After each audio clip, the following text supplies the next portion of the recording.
material. Hmm. Yeah, that's getting harder and harder to find, like, for the specific things I'm looking for. I went to What's it? 4 shops yesterday and nobody had 4570 dies.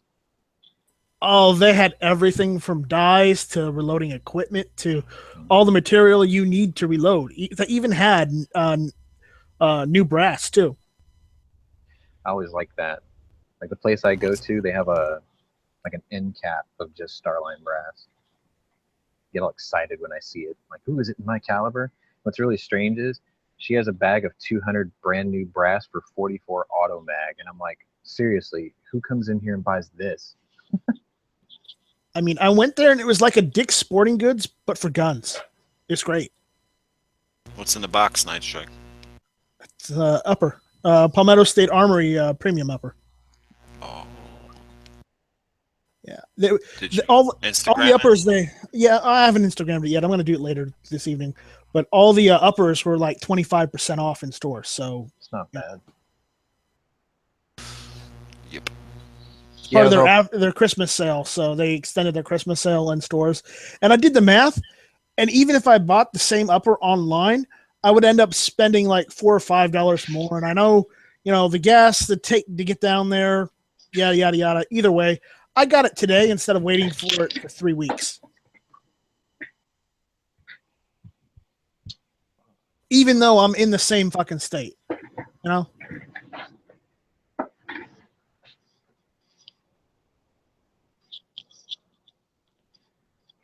I was all hot and ready to go to the gun show this weekend, but then the local called me and they're like, "Hey, we got this LP08 Luger you might be interested in." I'm like, "Yep, see you on the way home."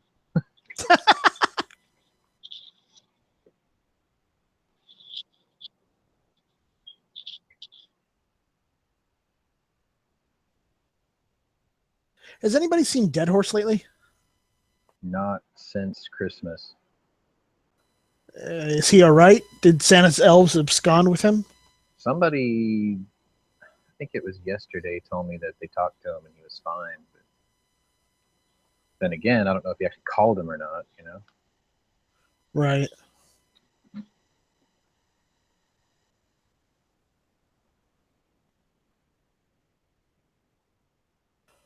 Hold on a minute. I'll be right back. Hold the chat. Night Strike's Perfect. gone.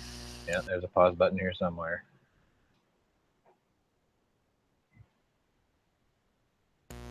Ew. Pink PPQ. Could be worse. It could be a Tiffany one.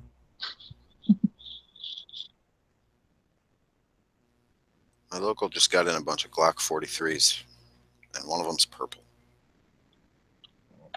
I don't think that's factory.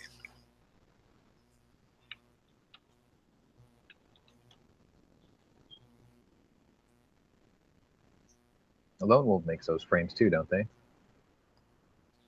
Yeah, but they look totally different. You know when you see it. I know that there's a distributor that Cerakotes the entire gun, the frame, and slide, but I don't know if that's where they got them from.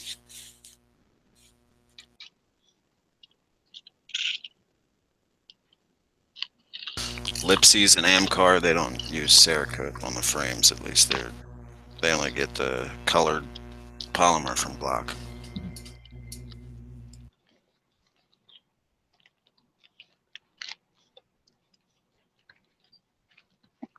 I wonder if that J Baloo guy could actually just 3D print one.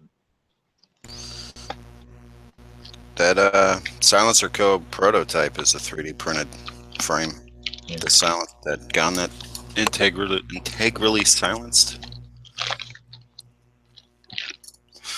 Prototype was an M&P 9, and then when they made their own, they 3D printed it.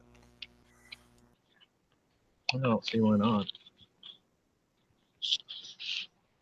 I think he was making a 1911 this morning, actually.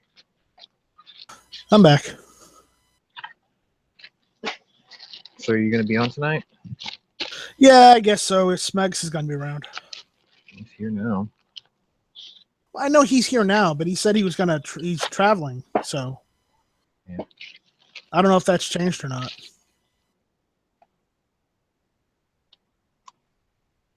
It's going to be awfully boring without our Paul Schaefer.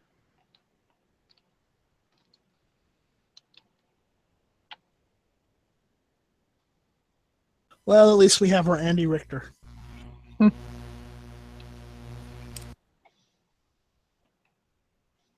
Fucking every range in my area was closed yesterday except for one.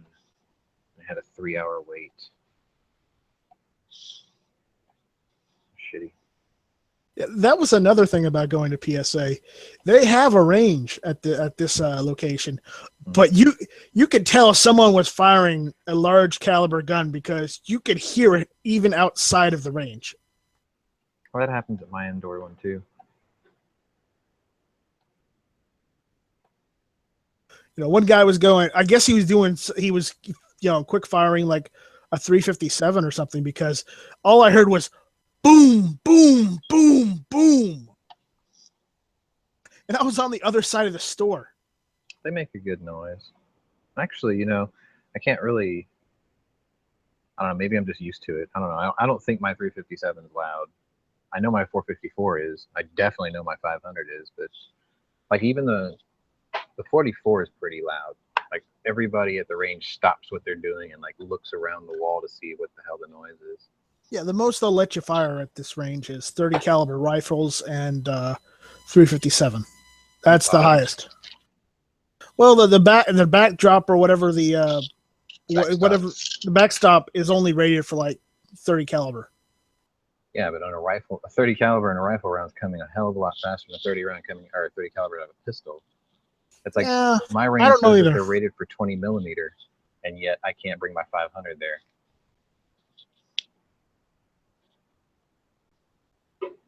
They're like, we don't want you spooking people with the noise.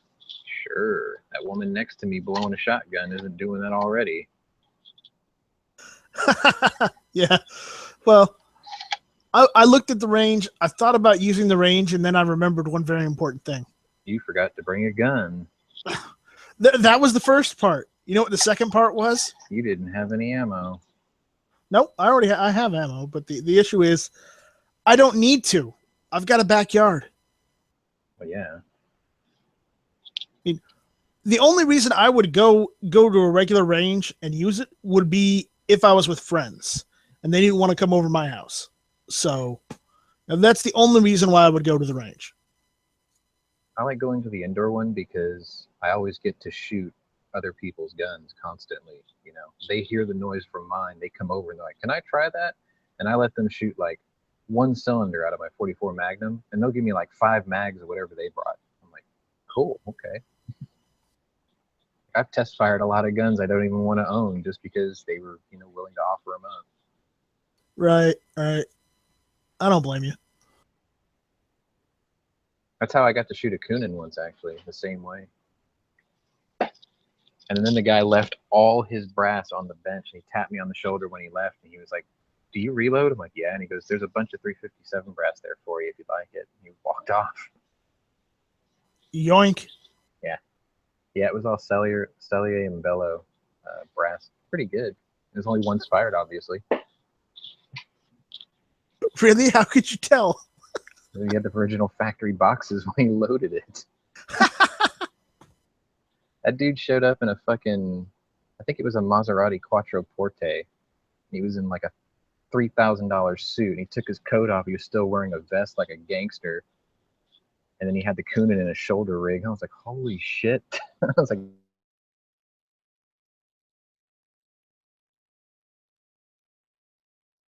And Sean lagged out.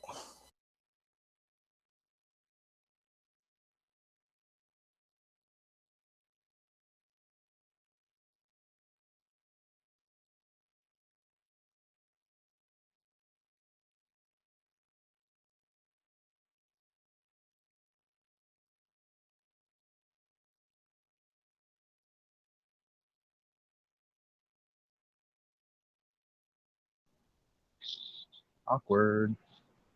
That awkward moment when you lag out and you're still talking. Yeah, I got call. I always get call error the first time I do this on my phone for some reason. So where did I leave off? Once Fire Brass, the dude looked like a mafia guy, going Yeah. in. Yeah, he's like, "Would you like to shoot this?" And I was like, "Yes, I would." It was good. You can definitely tell the difference in felt recoil and velocity when the Kunin seals the 357 round in the breech or in the chamber compared to like a revolver where it's got a cylinder gap. There's a substantial difference. I see. I'm gonna buy one for sure, probably this summer. Yeah, I'm working on this AR. The reason why I mentioned Dead Horse is I need some cheap flip up sights, and he mentioned that there's this one set of Chinese ones he gets for his rifles at work. I So think they're like a knockoff of the diamond head ones. They seem to hold zero. They're not very no, expensive. it wasn't those. It was their knockoff of the Magpul flip ups, Oh, and they're all. I think he said they're only like $9 or something like that. that's even cheaper than the ones I was thinking of. Yeah. So I was hoping he's around so I could get that link from him so I could get a set just for because I'm just gonna get those. I'm gonna put it on the upper I've got, and then I'm gonna probably put a Bushnell TRS 25 on it. All right. I think that's the one Matt always goes on about. I think it's the 25, isn't it? Maybe. He swears by it up and down. Yeah, it's the TRS 25. So I'm gonna get that, put that on it, and see where it goes from there. But I'll probably need a riser because I I want to be able to use those backup sights in case the red dot goes out. Or it becomes inoperable. So I want to be able to use both at the same time.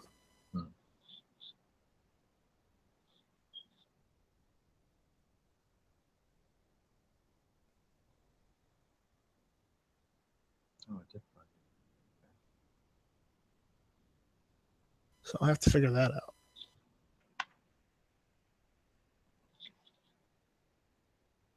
Well, I mean, I've seen a lot of people. What they'll do is like they'll do a co-witness with it, but it'll be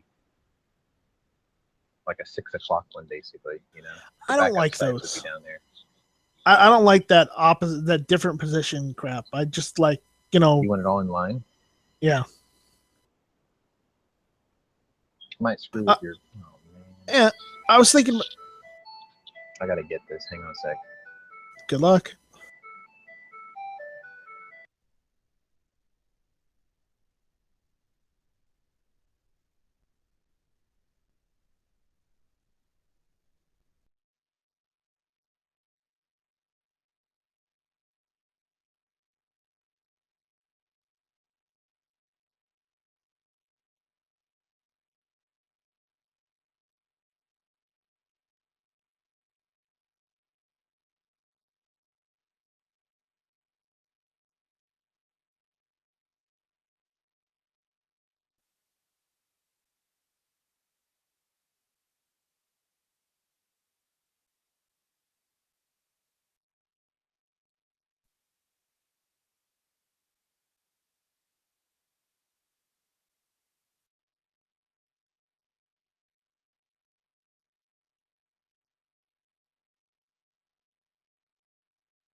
I love lying to Newegg.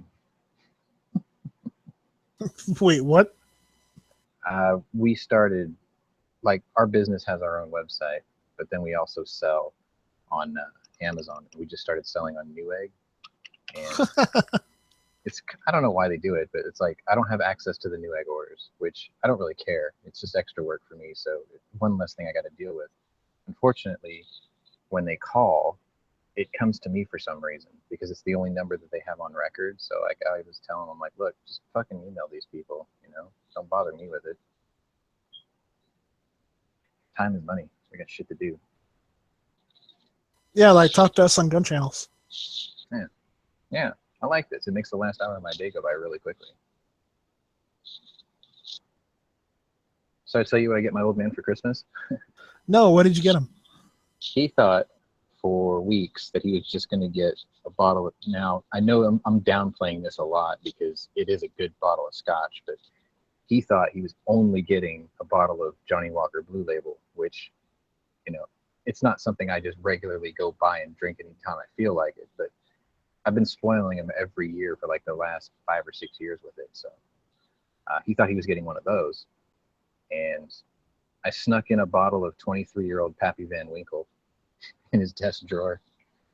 And I told him Christmas morning, I was like, oh, your present's already in your desk drawer. And then I walked away and got my coffee, and I can hear all the way across the house, across my house, I can hear him tapping on the keyboard on Google or something, right? And then all of a sudden I heard, what the are you fucking kidding me? Because he found out how much it cost. He was like, holy shit.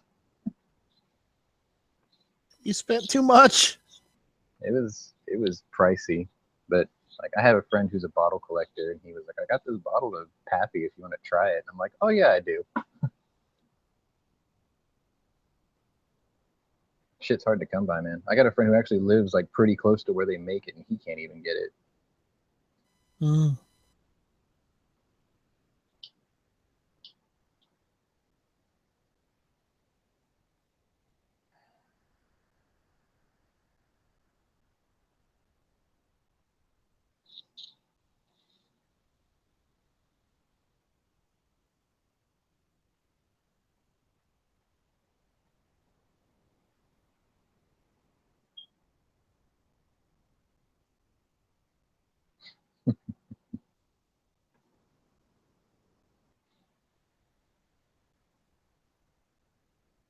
I mean, I was at PSA and I was looking at all the stuff they had there. They had everything, and I was really tempted because I came across the Magpul Zukov stock.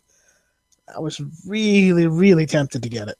I got a friend that's got that installed. It's actually pretty nice. Yeah, I've heard they're all right, but you know, I've got that East German furniture, the really nice set that I'm going to put on my rifle. So I just decided, no Zukov. I'll just get an upper because I need one to finish a build I'm working on. Just 5.56? Yeah, just 5.56. Oh, we have a Dano. We have the Armchair Warrior from Illinois. I sent you that info on the gun of the day in the chat earlier when you were asking all those questions. Oh, I saw it right after Bob said it, then I saw yours, so thank you, though. I do appreciate it. Yeah, I saw a Life Size Potatoes video on that months ago, and then I almost bought one, so I kind of knew a little bit about it, but it's pretty interesting. It's just that top loader is kind of weird. Are you talking about the Dartic? No, it's the, what's it called? The Wiener Waffenfabrik. Shit, what was it called? All I remember is it was made in 1909. Yeah, and Bob was making all these comparisons, you know, to like the Browning 1903, except he wouldn't tell us what year it was actually made. And I'm like, well, if you're going to make comparisons, at least tell us what year it was made. Yeah. That's why you don't let Bob do Guess That Gun. Oh, the Little Tom. That's what it was. Well, he's got to do something. Well, I thought he was there for comedic relief, and you know, just so we have a marker there, so we know how bad things could get in our country if we let things go awry. Yeah. I thought that's what we have Chicago for. No, that's what we have California for. But you know, and they're playing catch up from that 4-day reprieve from murders. They are really playing catch up these days. Yeah, They've been busy. I saw a video on LiveLeak about a week ago. A cop was parked underneath a bridge. It was like an overpass type thing. He was sitting there on the side of the overpass with all his lights up. I guess he was just, you know, either chilling out or just waiting for like speeders or something. And then all of a sudden he just turns the camera out the window, and it sounded like fucking downtown Aleppo. He was like, yeah, this is a typical night around here. I'm like, holy shit. Where is that? Downtown Chicago. Oh, yeah. Oh, yeah, I saw that video. It was wild, man. So is that why Chirac. we call it Chirac now? I don't know. Like, I was wondering why Dano doesn't use like a decommissioned Brinks armored car for Uber. Shit, I would. Yeah, but you know how much it would cost to retrofit the back? All right. If I win Powerball, that'll be G's new van.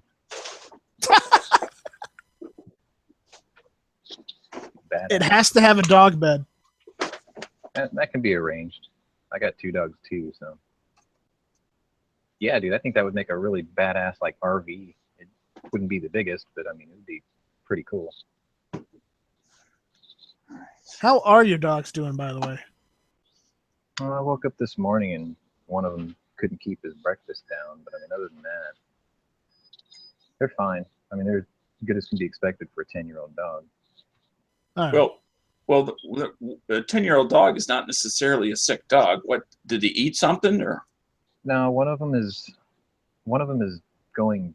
He's got cataracts, I think. Okay. Either that or it's ocular sclerosis, where his lenses are hardening. So he's a little weird. And then the other one has Cushing's and vestibular disease, and he's deaf. So it's like, you know, the trifecta of fail. Yeah. He has a hard time getting out of bed now because his balance is all off. So it's like he'll lay there and kick around trying to flip over onto his feet. And now his hair is all matted, so I got to shave him down. Kind of lousy. But he eats good, and he's still got his ornery attitude when someone at the door he doesn't recognize walks in.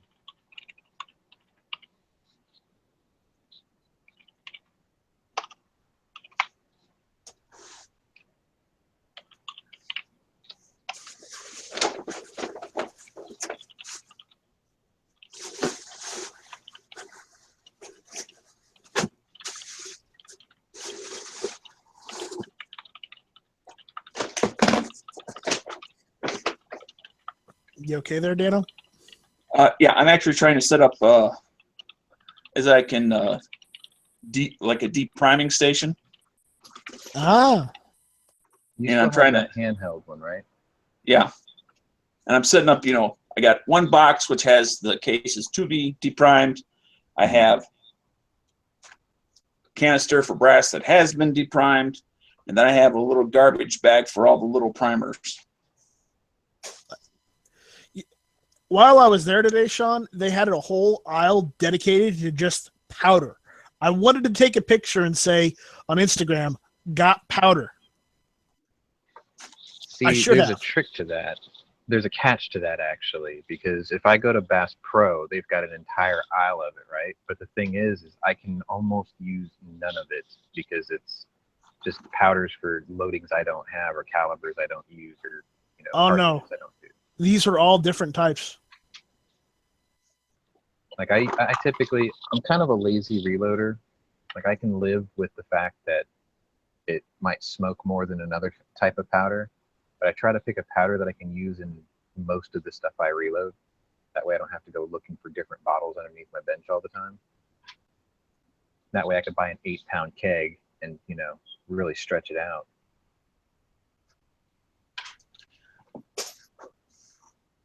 You save a lot of money when you buy the big ones. I mean, the initial layout hurts. Oh, yeah. Like $170 for a keg or something. But, I mean, once you take that keg and you divide it by 56,000 grains, which is 8 pounds, then you take that and you divide it by how many cases you're going to load. The brass was free because you used it, from the loading before, so there's no cost there. Primers are fractions of a cent. Powder at that cost is a couple of cents at best. I'm reloading.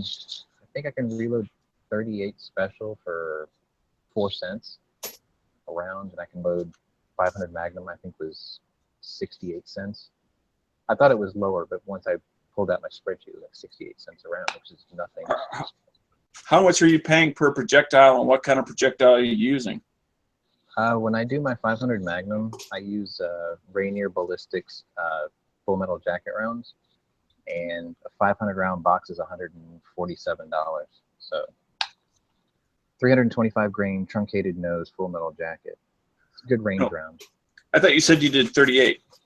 Oh, yeah. Well, I do 38, 357, 44 special, 44 Russian, 44 Magnum, 500 Magnum, 45 Colt, 454 Cazul.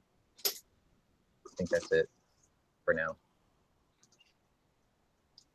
So do you 38. have like 2 or 3 places that when you like need projectiles that you just check those 3 places rather than scouring the entire net? Yeah. I used to just buy them right off of, what's it called? Midway. I would get them on Midway. But if I want hard cast bullets, there's a place called mattsbullets.com. That guy's badass. He casts his own. He'll custom tailor the lead mix if you need them harder or softer. He installs the gas checks and he puts like Carnauba wax lube groove, lube in them. He makes a lot of custom rounds. Like he bought the Ranger Rick castings when that guy quit doing them. So for my 500, he makes the 535 grain, and he makes the 700 grain T-Rex thumpers that everyone thinks that they can shoot until they actually shoot one, and then they're like, never again. I actually bought 3 boxes of those 700 grain bullets because a guy hand-loaded one, shot it, and he had 49 left over that he said he was never going to use. So I bought 3 boxes like that from 3 different people that did the exact same thing.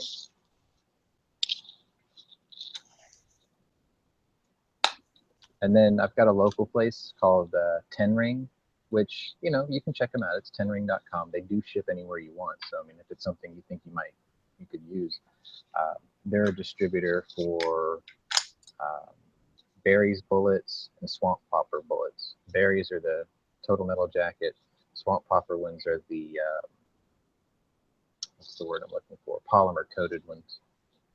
They work pretty good too. They also had they had wood furniture for the AR-15s over there at PSA as well. And I was tempted. But it was a dark redwood. It wasn't, it wasn't a lighter color. Mm-hmm. Like a weathered color is a dark red. So, pass. I wouldn't mind doing like a steampunk AR, like have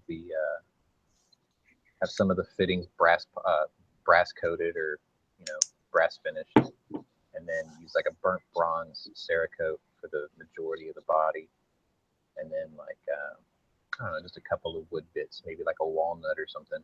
That looks pretty cool. Just to do it, Right.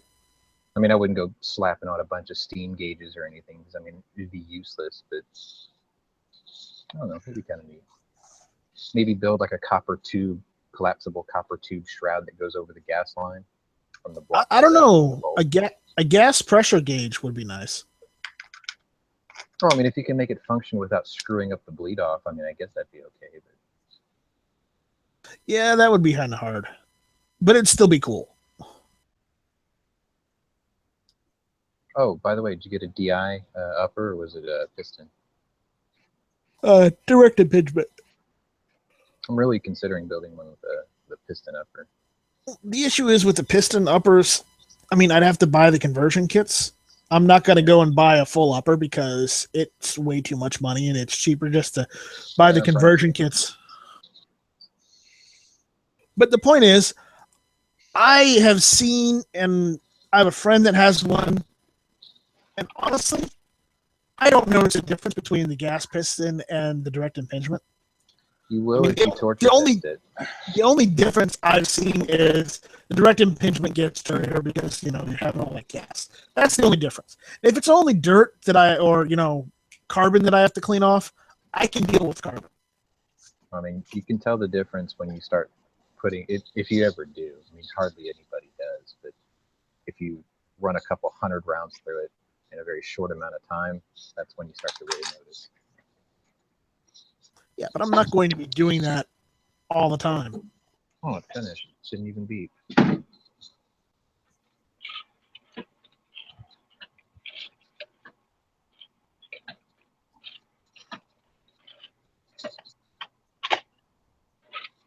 Trying to beat the FedEx right now.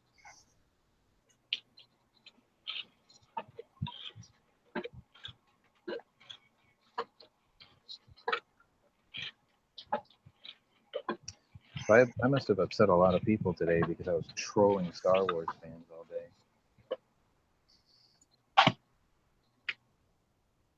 Hurt their That's because feelings. Carrie Fisher died.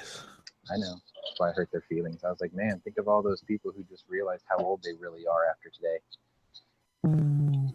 And then I was like, wow, imagine all those people who are finally going to show up to work clean shaven for a change. There's a neckbeard joke. They get mad. It's as if a million voices cried out, and then they remembered that, she looked hotter in the 80s. I got a really funny story. Let me see if I can still find it. It is a Oh, true God. story. It's a true Carrie Fisher story. It's hilarious. No.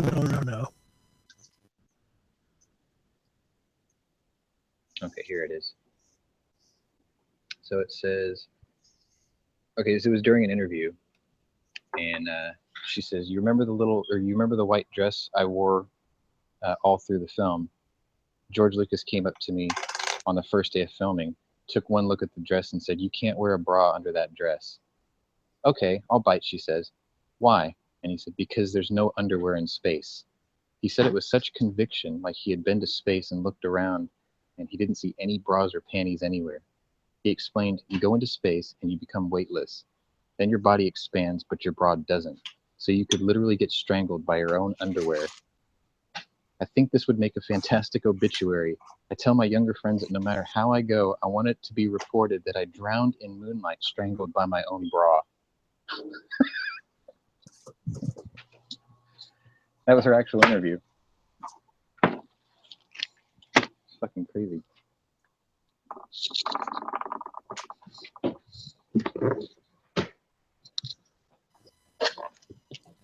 And they will forget that and move on. No, it's posted in there.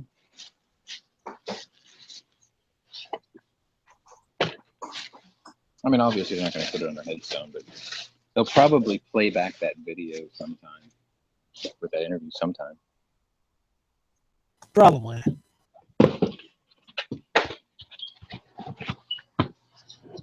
Oh, shit. Hang on, let me put this down. I got to mute this for a sec.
Dano, you live?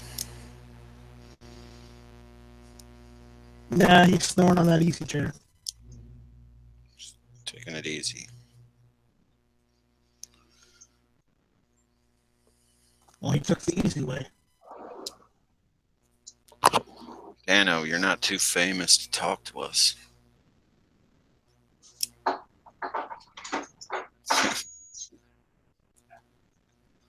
Knock twice for yes.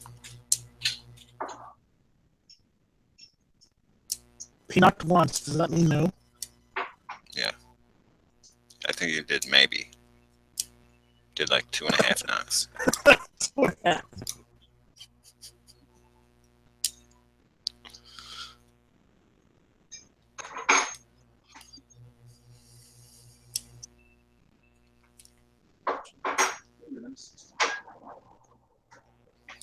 You're still on there, Dano.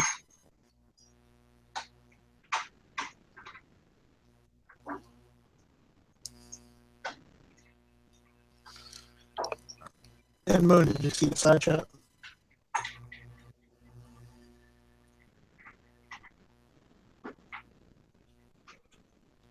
Oh. How do you make them? I have a crimper and I just buy because I wired my entire house for Cat 6, and the box of 1,000 feet that I bought for like $100, I still have like 500 feet left. Yeah, it's a lot of cable. So I just bought a bunch of the ends, and I have two different crimpers. So whenever I need a new cable, it's just like cut, crimp. There you go, new cable.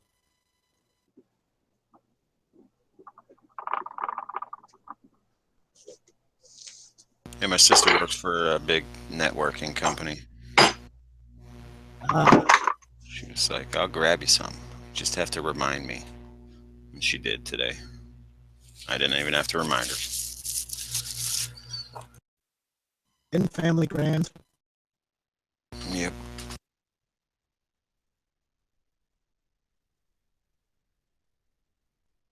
You must have got her something nice for Christmas.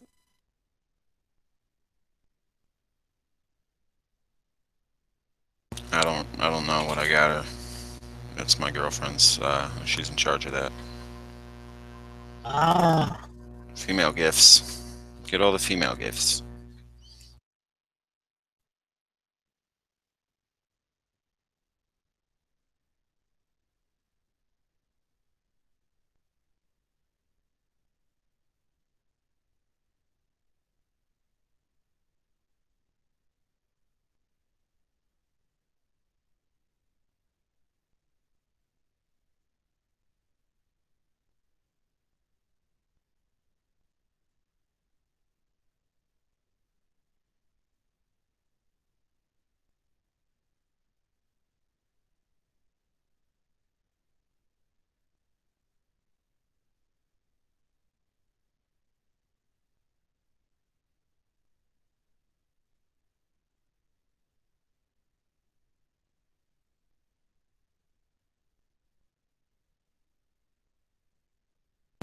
Where's Smeggy at? Off building a wall of text somewhere? No, he's building a wall around Detroit.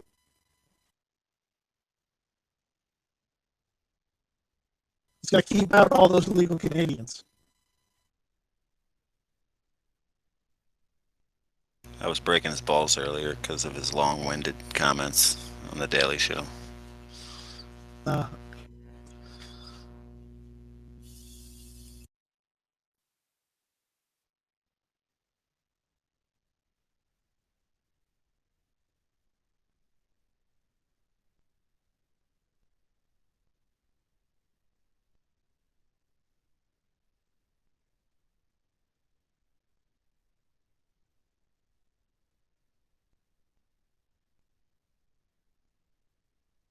I was tempted to get some 511 pants at Paul State Armory this afternoon. They had a whole section for 511.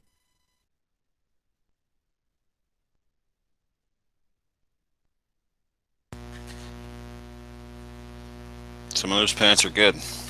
I've heard that. Like,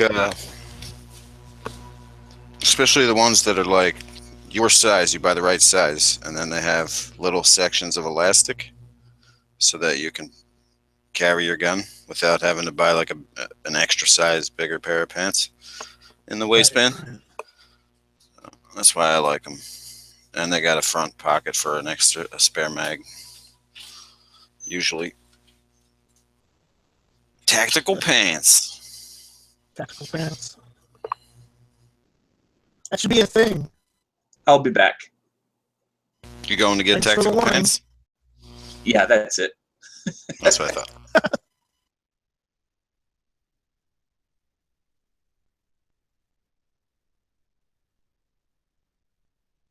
I need more coffee. I'll be back. Yeah, I'm gonna head out. I got some things to take care of. I'll be back later this evening. Take it easy.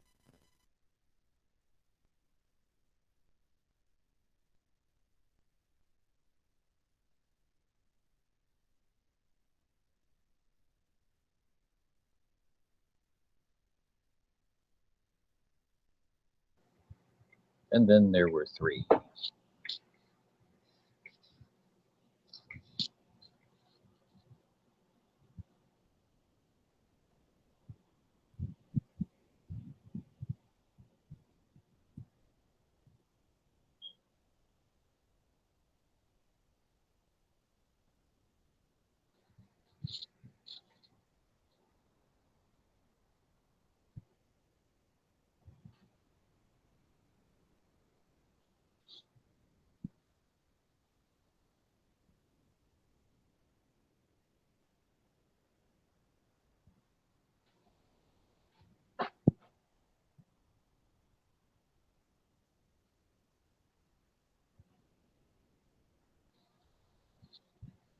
Hey, Justin, if you're listening in, Tony's figures are pretty close. That Challenger kit's $130, and it gives you almost everything you need. If I were to add anything to it, get a digital scale. Saves you a lot of headache. But it's a good starter kit. That's what I started with. Actually, mine was the breech lock one, I think. And then die sets are anywhere between $30 to $40, depending on where you shop. And then powders, projectiles, brass, and primers. I mean, if you were going to do one caliber, be prepared to say spend $300, the initial layout. That should cover you for pretty much everything. That includes like a Lyman 50th edition reloading table book, which is like a reloader's Bible. It's very, very, very thorough. And they just updated it this year.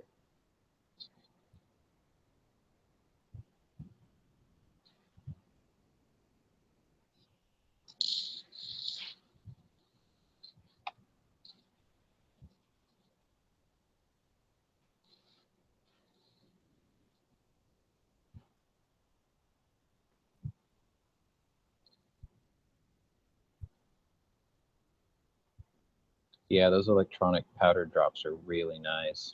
I want to get one for sure. I have one of those perfect powder measures, which it's fine, but it's, you know, if I can have something electronically done, why not, right?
Man, look at those people out there that are too scared to get caught into a reloading chat.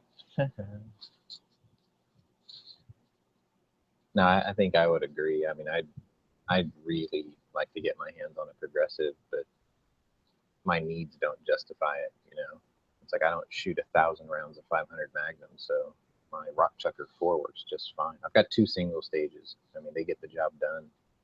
But I usually spread my reloadings out over a span of 2 days too. I don't try to do it all in one sitting. I used to when I did smaller quantities, but nowadays if I do like 200 rounds, I'll do all the case prep and priming and sizing the first day, and just have them all sitting on the loading rack, and then I'll powder charge and seat the bullets the second day and drop them into those little NTM boxes. And again, I am a lazy reloader too, so thorough, just lazy.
Where'd everybody go?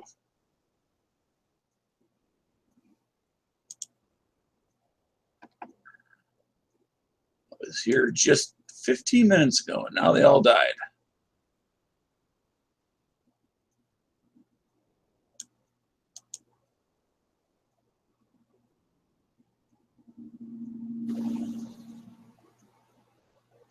Huh. Now, I was going to use this as an opportunity to help kill some time while I'm depriming.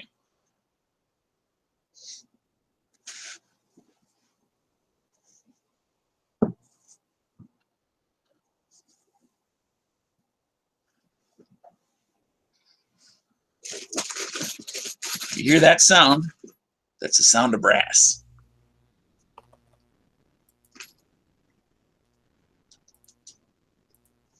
Couldn't have you in here all by yourself. No, I get lonely. It's going to get mighty lonely. I had to I'm new to reloading, and I had to reset up my depriming die. So it had come out of adjustment since I last used it. As I was getting like, my primer was only getting out like 90%, and then yet still being stuck in the case. So I knew that was not going to work. So I had to remember, how do these things get set up? So I had to watch a video or 2 or 3 to remember how to adjust the die. And now I'm back. I came back to the miracle of YouTube. The miracle of YouTube. It is the do-it-yourselfer's dream. Yes, as far as I'm concerned, anyway. I can work on my own car.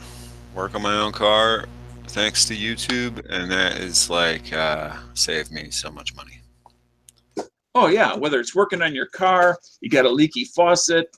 I mean, there's also you want to whatever, work on your lawnmower because it doesn't want to start right.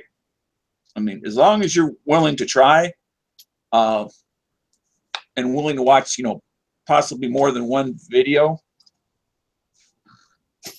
you can figure a lot of things out and save yourself a lot of money.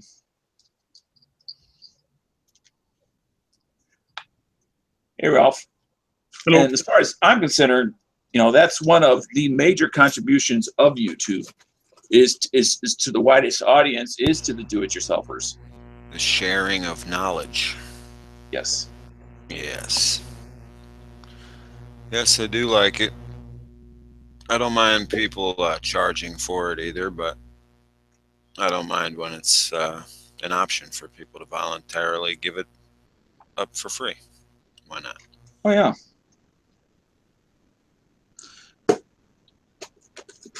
So, Ralph, are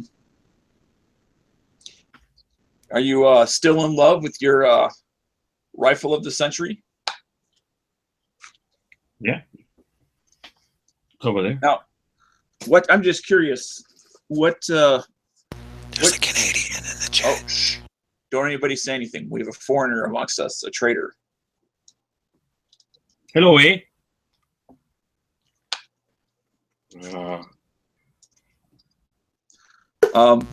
As far as your first choice, any reason you went with a rifle versus a handgun?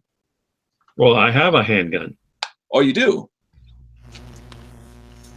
Yep. He's packing. When did that happen? Packing heat. The same day he got his AK, right? Safety check, so it looks like this.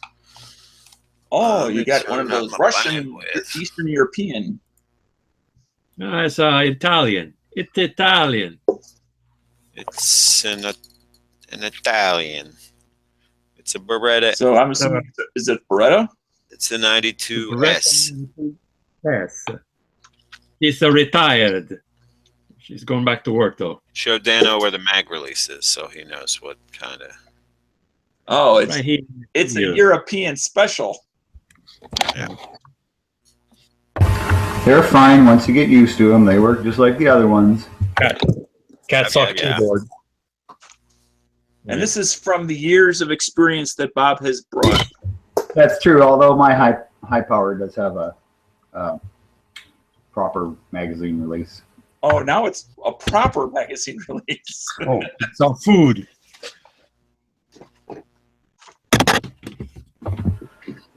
Yeah, that's my food. I'm drinking. You're gonna be even if you're down to one hand, you're gonna be clamping that thing between your legs to get the mag out anyway. So it doesn't matter at that point. If you're down an arm, That's true. Do you plan on losing an arm? no, but that's the biggest argument I hear with people against the heel mag release. Like you can't use it if you're one hand, if you only have one hand or something.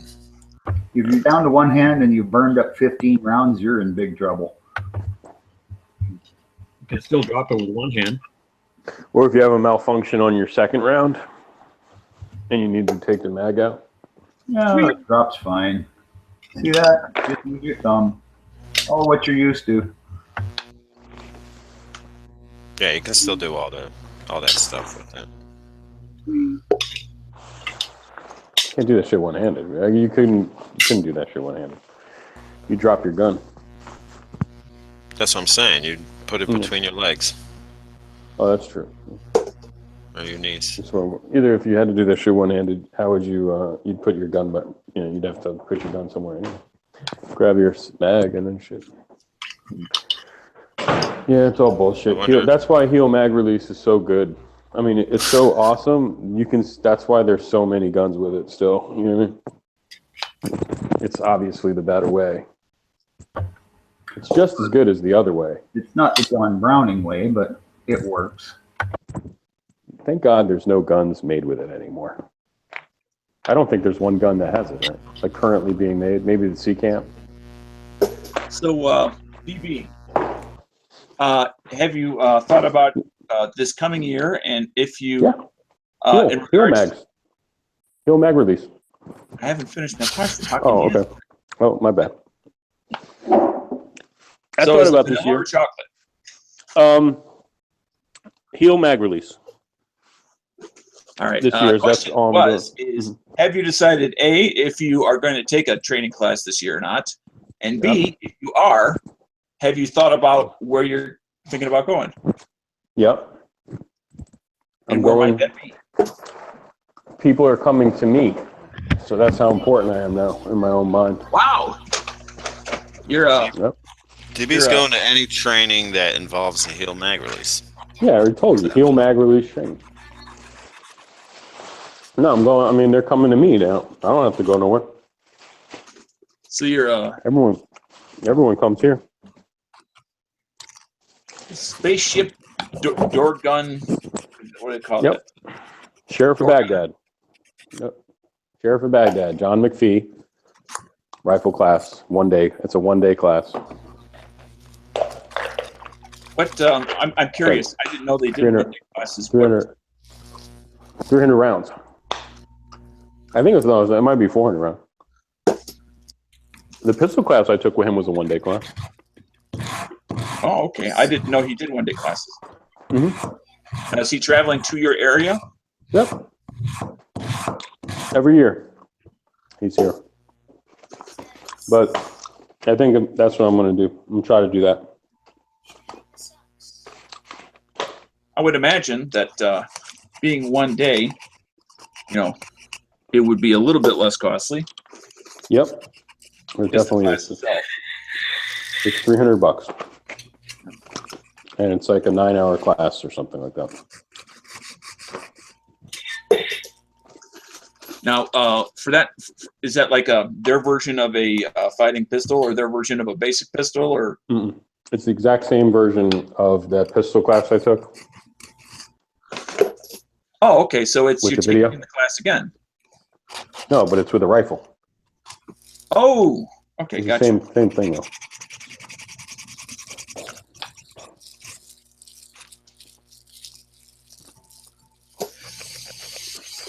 Now, I think that for me, that's what I want to do. And then, go ahead. As far as since you've gone to a number of classes, I can't necessarily comment about because I haven't. why you would have chosen a 1 day with one individual. And granted, they're all good. It's just a matter of differences. Let's say 1 day with the sheriff versus a 2 day in Camden. I like the sheriff class is more about like marksmanship and fundamentals and shit, I guess. On the pistol side, and I guess the rifle too. But I don't have any rifle training, so I've never. I mean, I know how to shoot a rifle. No. Right. Like everyone else knows how to shoot a pistol. But I've never taken a class with a rifle, so I thought this would be okay, and it's cheaper, and it's a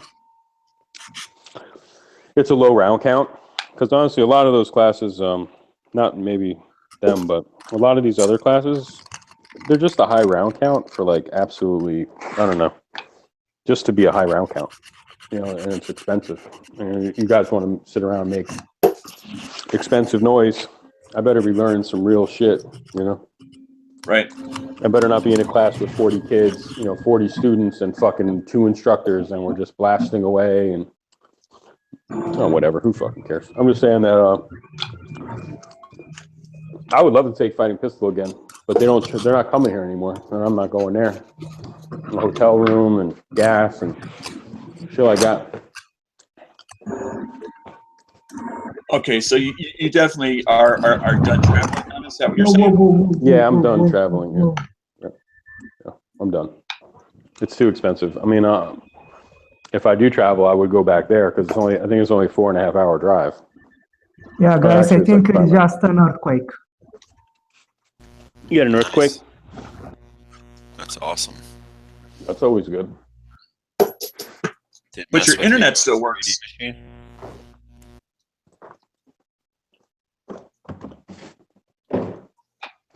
That's always a good sign. Earthquakes. It's the Armageddon. Man, people were fighting over sneakers, man. At the malls. We always have on the news here, they always do a comparison. They show Canadian shoppers on Black Sunday, and then they show American shoppers on Black Sunday, and it's hilarious. The Boxing Days and stuff like that is just funny. Well, do they go pretty wild on Boxing Day up there? No, there's never riots or anything. People like hold the door for other people and stuff. It's just hilarious. There'll still be a crowd, but nobody pushes or anything. We're Canadian. What's fucking Boxing Day? That's what I want to know. Boxing Day's the day after Christmas when they have all the big sales. Okay. It's when you punch a kangaroo in the face. It's Yeah, an I'm actual okay. holiday. More We're than just messing with your Bob's Day. dog. Bob is only vaguely familiar with his own Canadian customs. I'm only familiar with everything. That's a damn my box. Canada. All I know is we Oh, got Canada. a poll for prime minister. You got a bartender as a prime minister. But at least his dad was like somebody, right? Well, no, his dad was just a politician. Okay.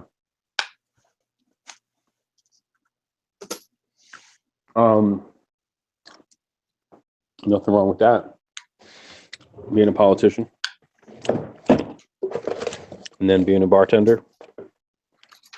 It's like the same shit.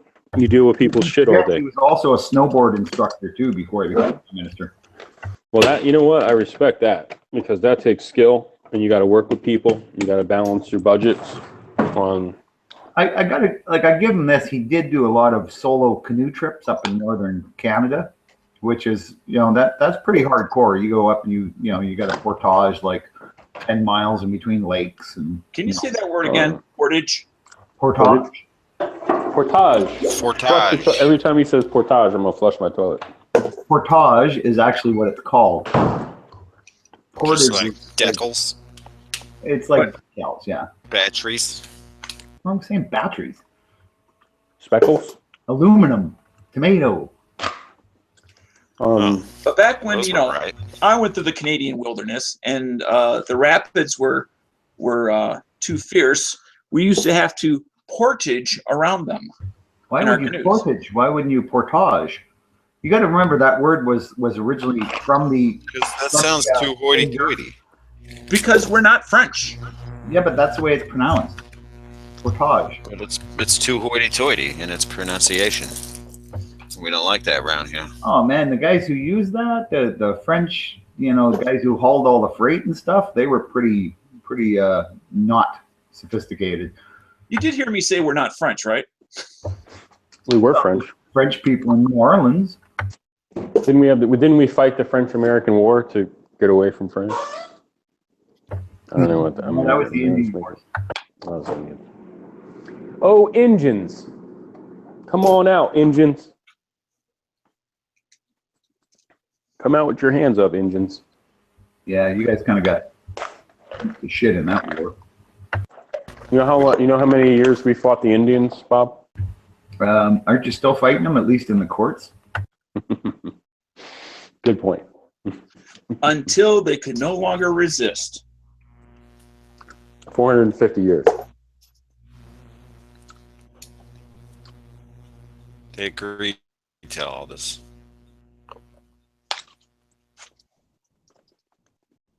If these liberal snowflakes, they need to give the Indians a lot more credit than they do, because usually I hear like the white man came and just stole their land. 400 fucking years of stealing their land. That's how long it took, right? I always like when they blame us because we gave them 400 years alcohol. of buying their land.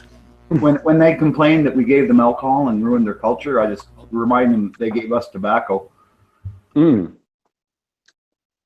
Like they didn't have any alcohol, the Indians?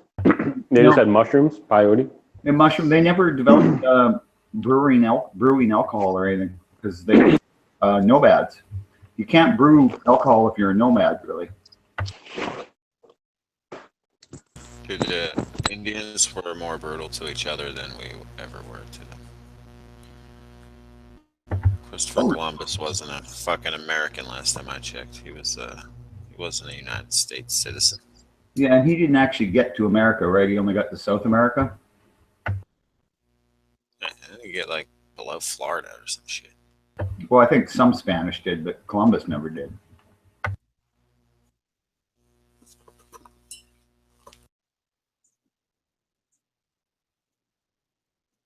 Either way, the United States wasn't even a thing back in 1492 or whenever that fuck sailed the ocean blue. Well, and they say the Vikings So, were here. he's a And then, scumbag. Columbus is a scumbag that mutilated Native Americans for no reason, other than to be a douchebag, because they were savages. well, that and the Spanish practiced slavery, so they didn't have a problem with And enslaving them. we made treaties with them and bought land from them. They broke treaties, and we had to fight them a bunch. Yeah, it's not like the whites ever broke a treaty. We may have. There was a lot of bad shit went on back then, but that's, as far as I'm concerned, that's water under the bridge. What we got to do now is everybody's just got to learn to pull together and keep normal civilized people around so they can keep kitty cats. It's like having Quark back. Boy, that's a blast from the past. Isn't it? Who was Mr. Quark 71? Oh, that'd be a tactical pop quiz question. He's the only one of us who ever went out and rolled in the snow naked in a live chat. He didn't roll in the snow. Yes, he did. No, he didn't. Nah, he just went out there. I thought he rolled in the snow. No, I must have had Been it funnier. that's just your fantasy. No, I must probably Yeah, just had that's two the way beers you that night. remember it. It looked like he was rolling around. Actually, maybe when he was running, it just looked like he was rolling. Although he did have a few too many cats. Well, I don't know. He only had 4 or 5. I've had up to 8. That's too many cats. Well, 4 were related. They were brothers and sisters, so. You have too many inbred cats. No, they weren't inbred. Problem with Canada. They all had different fathers, actually. It was a stray. Yeah, except all the fathers were brothers. Yeah, no, there was like one Siamese, there was one gray one, there was an orange one. Like every one of these kittens was different. Because what the world needs is more cats. Well, any cat that I ever brought in ended up getting neutered, so. The cats are going to outlive us and take over.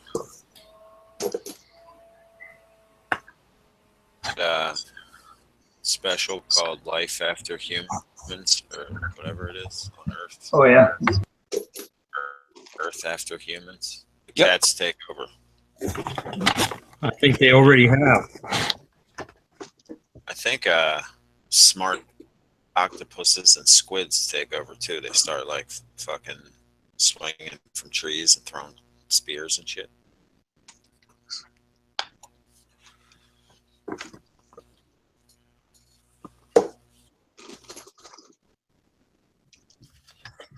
That might have been a different.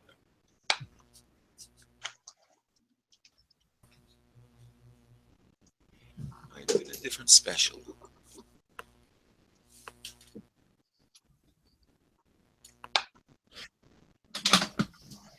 But DB didn't last long. What was he in here for 5 minutes?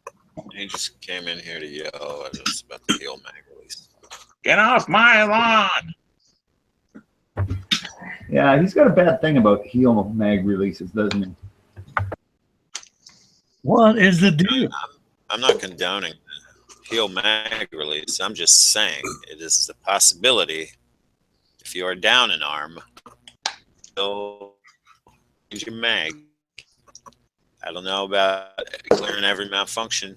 I'm guessing you can if you try hard enough. Put it in between your legs. That's all you got. Yep. I have a question. That particular version, does that have a magazine disconnect?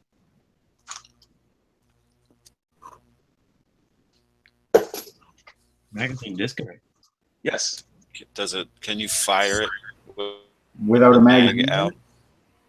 If there was a bullet in the chamber and you dropped the magazine, could you shoot that last bullet?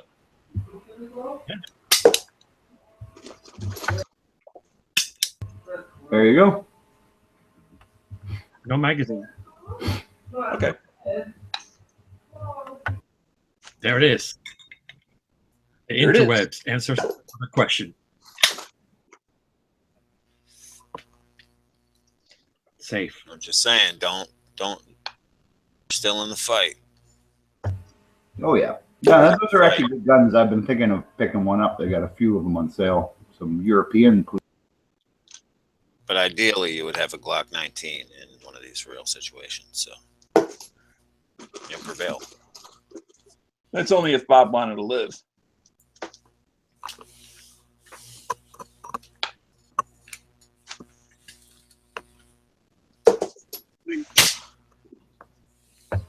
You're just jealous, Dano, because you don't have a Browning high power like me.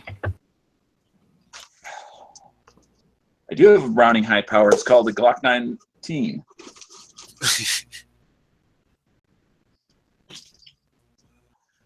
And then I have the Browning high power improved, which is called the Glock 26.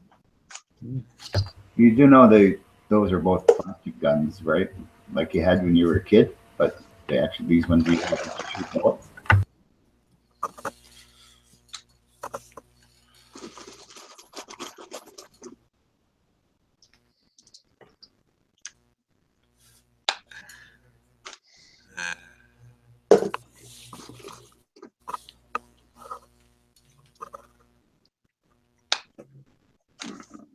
I got stuff. Christmas time.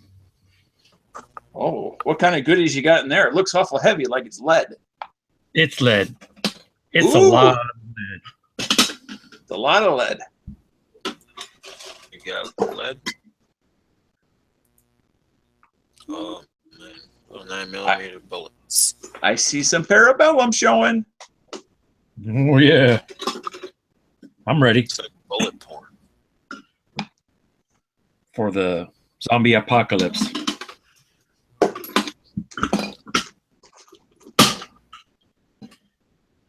I got the ammo can at Bass Pro Shops. That's $10. That's a good deal, I think. That is a good price. No reloads. 17 cents a bullet. I went to look for Berettas, and that's what I found instead. Ooh. It's in the internal there. Manurian MR88 revolver. It's weird. It's expensive.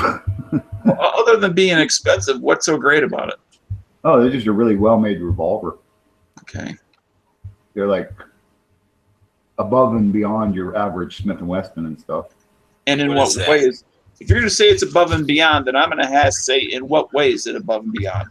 I want proof. Fit and finish, basically. Plug, is that like a cleaning kit? Yes.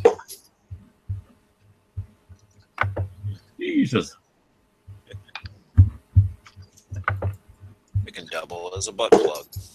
Yeah, well, I guess you could if you were into that, but I'm just going to keep my cleaning kit in it personally. You know, for when you're captured. You have to sneak cleaning kit in prison. Secret compartment for your stolen data plans of this Starbase. Yeah. But you know, we're going to take down the Death Star soon. Yep. Nuclear Death Star. With a 50 BMG? That's how they escape, with the plans in their ass. They just don't tell you that in Star Wars because they want to keep it friendly for the kids. They just don't want you to catch on to the, what's that smell? Your plan really stinks. Well, as a matter of fact, now that you mention it. Oh my goodness. I come back to a stinky fart joke or a stinky butt joke or whatever the hell. No way. We're keeping it classy. That's what you get for leaving the chat. I left for 5 minutes and you all abandoned me. It's like the classiest. Well, to be fair, I abandoned all of you when there were still a bunch of people in there. To be fair. Ooh, they got a Super Red Hawk for only 1,100.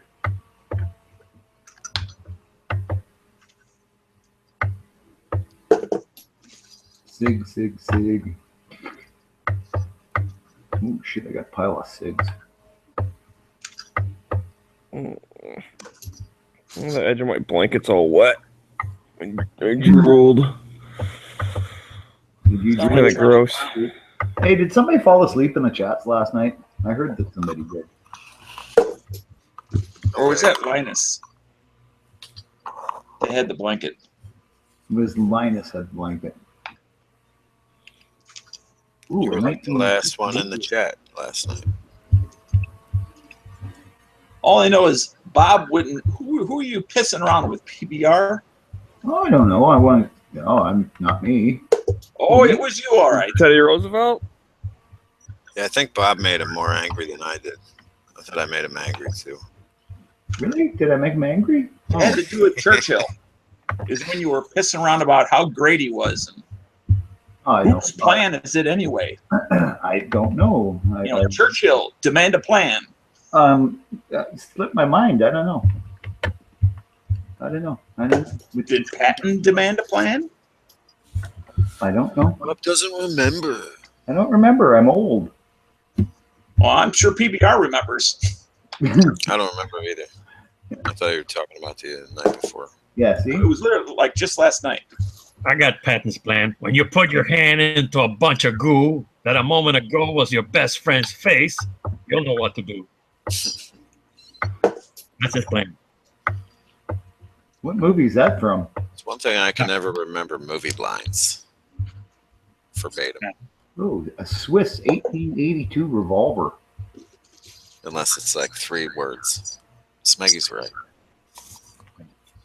Yep. Make my day. I'll be back. Got them down pat. Where are you heading to, Moon? Nowhere. Oh.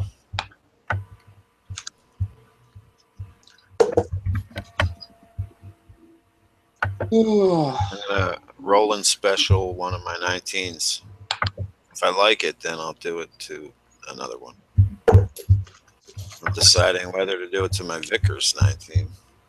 Now, when you say Roland, you mean who exactly? The guy from Primary and Secondary Chats. Oh, that guy. That Roland. Yeah. Now, is that If the you guy? Google Roland Special, you'll get like a Guns and Ammo article. It'll show you exactly what Now, is that done the to guy the that can't or doesn't show his face because of what he does? I guess. They're saying he showed his face accidentally the other day. Well, there's one guy that still does active contract work, and for that reason, he doesn't show his face. Roland's the guy that. What are you talking about, G-Webs? He's got the soap, like the fight soap or whatever the fuck it is. Fight soap? It's something. Well, that's to On his support. avatar. That's to support the primary, secondary podcast and store, etc., as well as their website. So Raph, there's that Beretta that I have up, or that I can get up here in Canada, and the price on it. What do you think of that? Bet yours is cheaper. I didn't get it for that. No? I went to Classic Firearms. Okay. But that's the one I can order that one and just have it delivered. Yeah. But that's not bad. $569. Bob, you can't quote Canadian prices down here because it's not applicable. Well, I different know, regulations, different fees. Yeah, I'm just wondering, like, is it close? Because sometimes guns are like, they're almost the same price, eh? And then other times it'll be way more money here. And then other times it's way cheaper down there, or more money. That's a good example of they're not comparable. Well, I know, but I'm just wondering what the difference, Everything's more or less because you're comparing between two things. Comparable doesn't mean equal. Well, I mean, they're the same gun. But I mean, just because the prices up there are different than the prices down here, you can compare between the two prices. Well, you kind of can. I can go, wow, if I had a green card, I could have paid this much less. Yeah, that assumes one can reach over to either source and get it, which may or may not be true. Once I have a green card, it will be. Well, and that's my point, is I can't necessarily go up to a Canadian site and buy it. That's true. So it's not comparable because it's not an option for me. But that's a nice looking pistol, actually. I kind of wanted to know somebody who owned one and shot one just so I could hear what they thought of it. I haven't shot it yet. Yeah? No, as soon as you take it out, you got to let me know what you think, man. Yeah, there's a link in the internal. Oh, cool, man. Thank you. Now, Ralph, have you checked out, I'm just curious, as far as price-wise, is it more effective for you do you have a free place you can go through the state, or do you just have to go to the range that you pay for? To shoot? To shoot, like your pistol or your rifle? Yeah, I'm going to the shop. Okay, they have a range. Yeah, they have a range and it's affordable. It's $100 a year. That's a good price. It's not bad. Yeah. And if I do it before the end of the year, I get free. Oh, I got to get my green card. Yeah. Run guns. Mm-hmm. Yeah. Hey, Bob, why don't you apply for your green card just like you applied for your other financial documents this year? Like 3 weeks before you're supposed to come down. That wasn't me. That's because I owed the government a bunch of taxes. So what they say about bringing Russian and Chinese guns in? No. So you couldn't even bring them in as your own private property? No, because that's, even if it's a temporary import, it's considered an import. Yeah, so you need an importer's license. Yes, yes. So that's the path. Either get an importer's license or stop bitching. We need to just sell them and then buy a bunch of American guns. Well, that's what I'm thinking, yeah. Or that. There's, like, I can't buy short barrel stuff up here, right? So if I want to have a real, like an LCR or something, I have to have a green card because I can't buy one here. It's got to have a 4.5-inch barrel here. which would look funny in your pocket. Now, I know you have access for storage, but do you have access to enough storage that you could put multiple guns? Oh yeah, I got them. I mean, the ones I'm not taking are sitting in my brother's gun safe. He's got like, he just bought a huge new wall safe just for his pistols. I didn't ask you to tell me what it was specifically. Oh, okay. Well, that's what it is. Yeah. I was trying to be sneaky. Oh, yeah. Well, I don't care because nobody knows where my brother lives.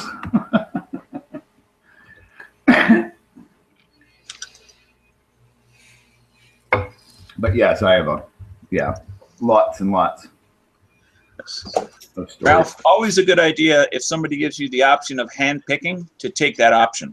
Oh yeah, yeah. By far, an extra 20 for sure. I mean, when you're spending, 100, 200, 300, 400 or more, what's an extra 20? Yeah. Nothing. Mm-hmm. Versus if you got it and it was all scratched up, banged up. Oh yeah, I've seen some things that are held up together with tape. Yeah. The grips are cracked in half. Yep. I even hand select brand new things, if at all possible. When I go in the gun shop, One from the back. but I grab, give me a new one from the back. I don't want this one that's people been touching in the case. Yeah. I won't accept a floor model. I never have. I'll take the floor model if that's the last one. Yeah. Now, if it's something that's out of production, Knock some money off. that's different. It's a one-of-a-kind kind of thing. Well, anytime you buy used, you're going to get something. You've got a good chance it's going to be kind of beat. Actually, want to hear a really cool deal? My brother wanted that Ruger #1 single shot, right?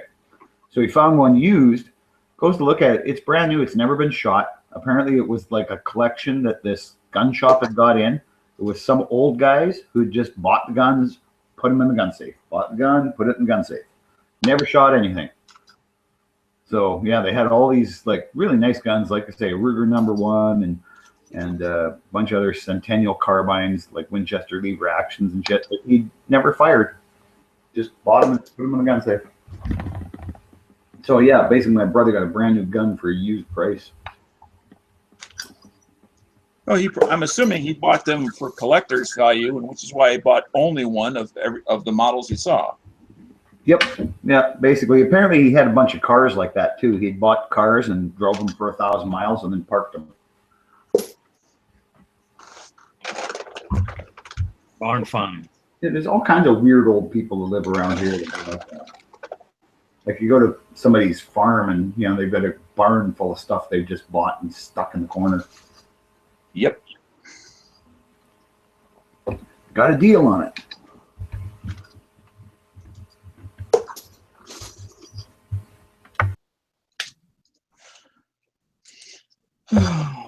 I can't do that. I have to play with everything I own.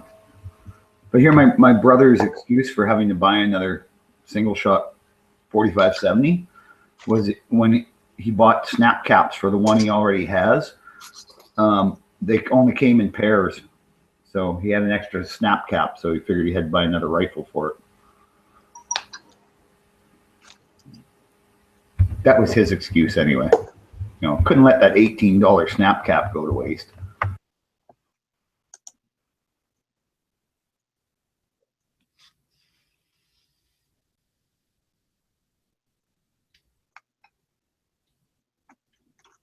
So, Moon, were you serious or joking around about you getting or having a Roland Special? No, I'm serious. You have one or you're getting one?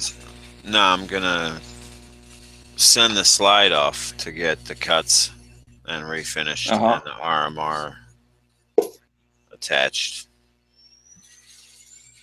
and the sights, the suppressor height sights or whatever.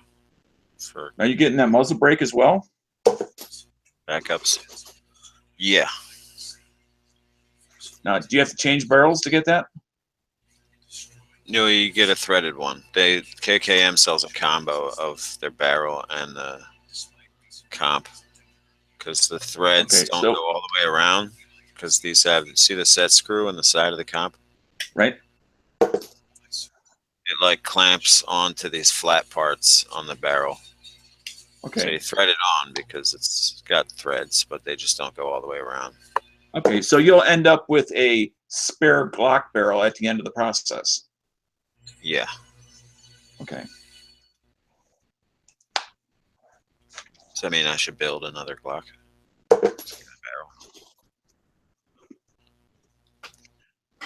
Yeah, I mean, I've always liked the idea of an indexing spot for your trigger finger. Yeah. By the way, guys, I just 3D printed that 1911 frame in the 1:2.5 scale. Nice. Yeah. Now, I thought you just said you had an earthquake. Yeah, I just have one. How can you be printing if you got an earthquake going on? Well, I kind of get used to it. It's happened like time to time. So earthquakes in your area are normal? Kind of. Like in this year, I have like 7 of them, and scared the shit out of me and of my kids. Now, have they? When you remember as a small child, were there earthquakes as well? No, I think there were no earthquakes when I was little. Like in the recent time, they become more frequent. Well, that's got to be disturbing.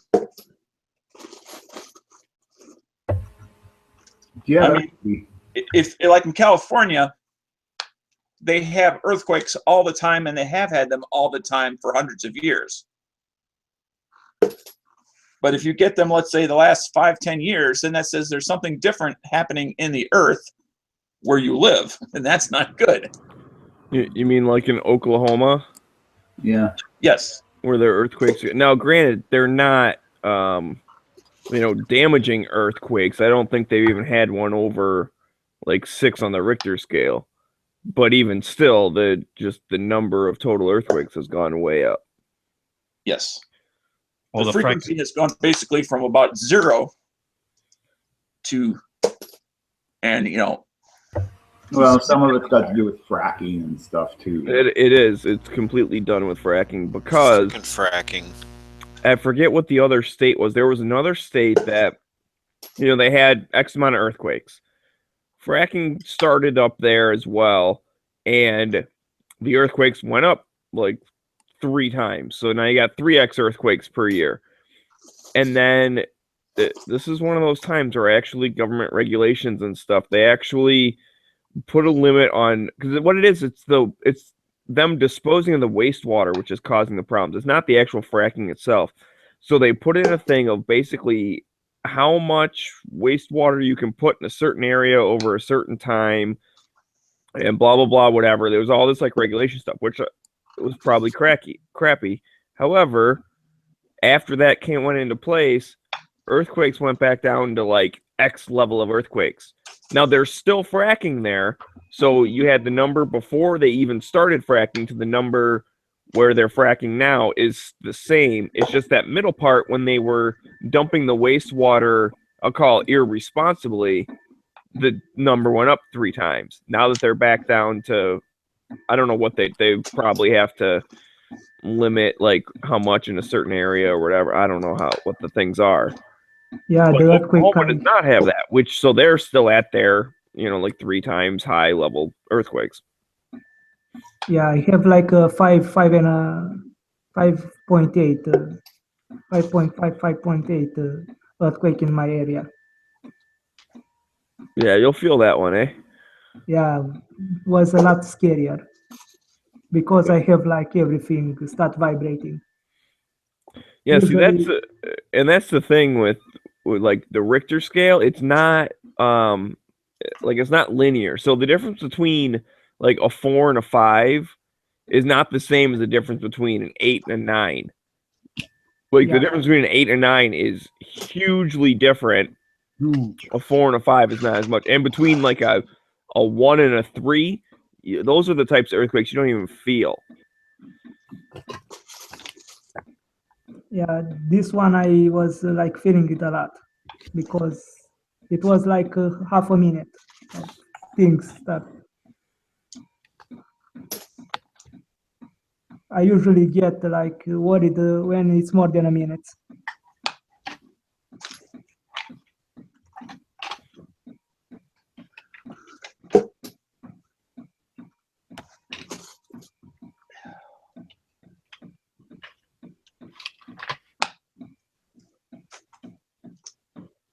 But scared the living shit out of me.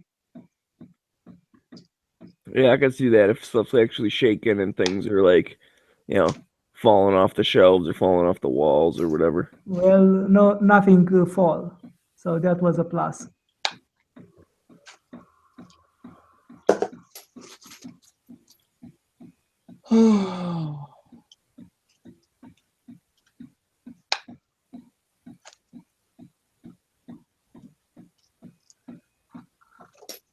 That's a cool gun, that Roland Special.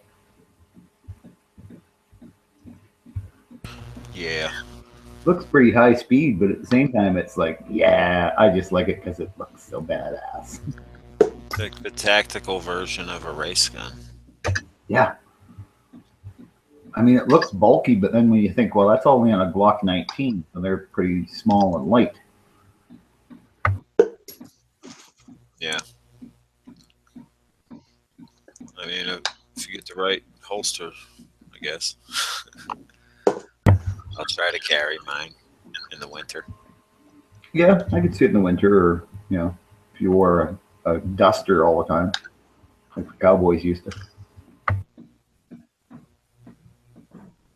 It almost reminds me, you know, like if you were in an open carry area, well, one would bring to a barbecue, an open carry, that sort of thing. Sure. You can be like the super tactical guy. Yeah. You can be that guy at the barbecue. Yeah, see, everybody else with their little Smith & Wesson Airweights. Oh, no, I'd be the guy with the single action, man. You want to have something classy if you're at a barbecue. Nothing like a single action Colt, you know? Something with bird's head grips, case hardened frame. Sweet. It'd be like a lot of Rock Island 1911s. Yeah, that's a lot of XDs. Yeah, a lot of stuff that's shiny.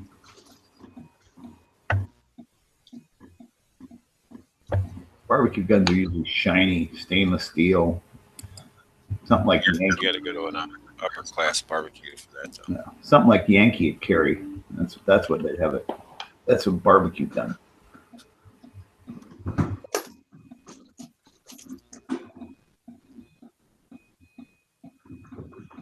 No, the red dot is the wave of the future for the pistols. But Yeah, I guess. I don't know. I didn't like mine on a rifle. I did not like having a red dot on my rifle. It felt like it was just, I don't know, too imprecise, I guess, you know. Didn't like it. I thought I was going to love it. I'm disappointed. And I got to ask, and what sort of rifle did you put it on? Do you even need to ask, Dano? VZ58.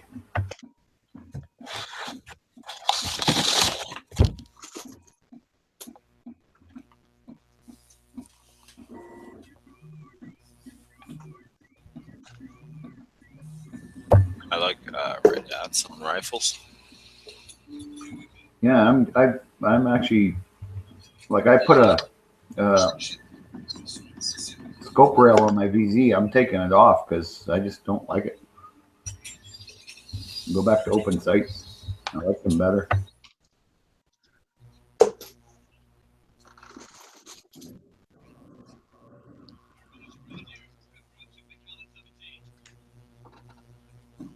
I actually just got a red dot for my AK. What'd you get? That's let's see, where is it? I know the brand. I just don't recall the model off the top of my head. Just a minute. It's a Vortex Spark 2. Those are supposed to be pretty good. But when I was at the gun show in Tulsa, I had a chance to, side by side, see a number of red dots, turn them on, look through them in the distance, that sort of thing. And there were 3 that I would say were all comparable as far as, from my eyes, so to speak, in regards to the size of the is it 2 MOA dot, 2 mil dot, whatever it's called. Yep. And there was this one. There was the Wholesome was another one, and then the Advanced Microdynamics, or no, I'm sorry, Primary Arms Advanced something. Primary Arms and Primary Holosun? Arms Advanced. No, the one caveat I had is I was not willing to spend $400 or $500. Gotcha. So which one did you get? The Vortex Spark 2. Okay.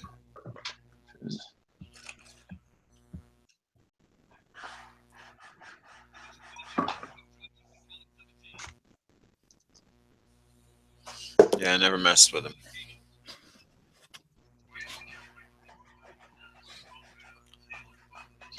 I hear the Holosun and the Primary Arms Advanced are both, the 50,000 hour ones are both pretty tough lights.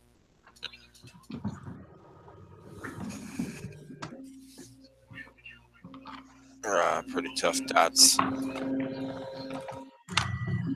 Yeah, I've heard nothing but positive things about them. It was over $100 difference because I was with somebody that was able to get me a significant discount. Yeah. That's good.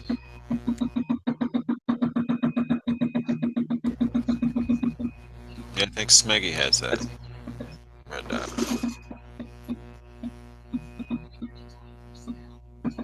So future Smeggy and past Dano have the same red dot.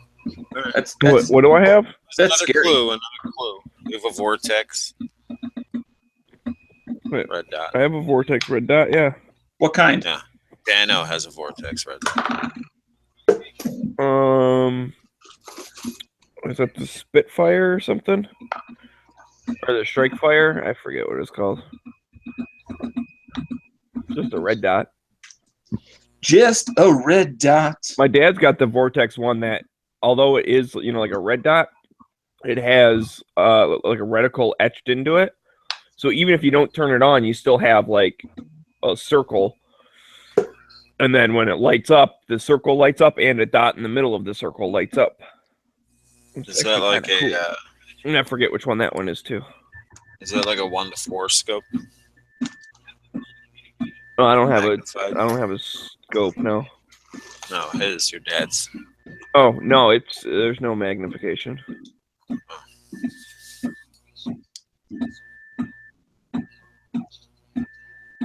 Yeah, I have the Strike Fire. It looks like. I think that's it. Oh, Put yours on your AR. Mine is on my AR. Yeah, it came with my AR.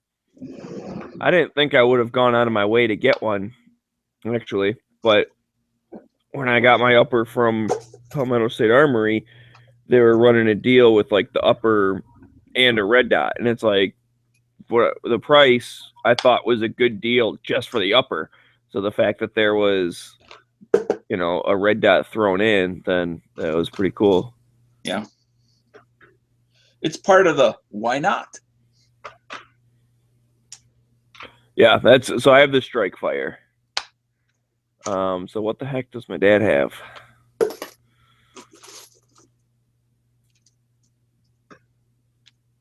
I'll know it if I can see the reticle thingy. Would you know roughly what he paid? No. What the retail of the item is? No, I do not. $1 million. Wow. My guess.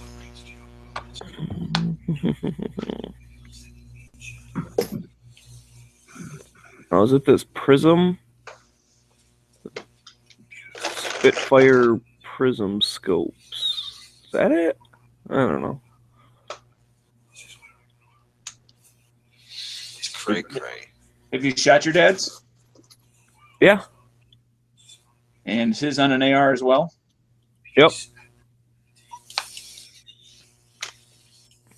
I think I kind of like his better than mine.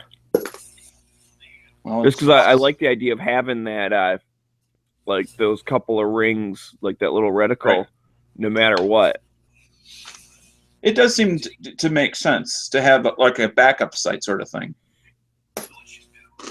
You know, even if it's just crude. How do you zero it? Are you zeroing a lens on the inside? Like a, I don't get it. I don't get it. Explain. Or not. Or not. Or not. What do you mean? You're changing where the dot pops up when you're zeroing it. Yeah, but you're saying there's something inside there when the dot's not on. Right? A ring? Yeah. Like a black ring? Yeah. So you're moving a lens or something inside, or some shit, when you're zeroing that circle. Yeah, I guess so. Or hell, for all I know, maybe the circle doesn't move, and they just hope that you're pretty much close enough anyways. Right, that's what I meant by it might be a very crude aiming system, but it's better than nothing. But then again, I don't know. I know we got it all zeroed in with the dot on and everything. We got the dot hitting where you're aiming, and I don't remember having to crank it a whole bunch. I mean, I don't know. Maybe if I did crank it to the left all the way, and I'd be able to actually see if the circle is off center or not, or if the dot is off centered inside the circle. But right now, pretty much the circle and the dot are like in the center of your field of view, and it hits where you're aiming. So, did you ever try with the power off to shoot it at the target after it was zeroed to see how squared away the that reticle is?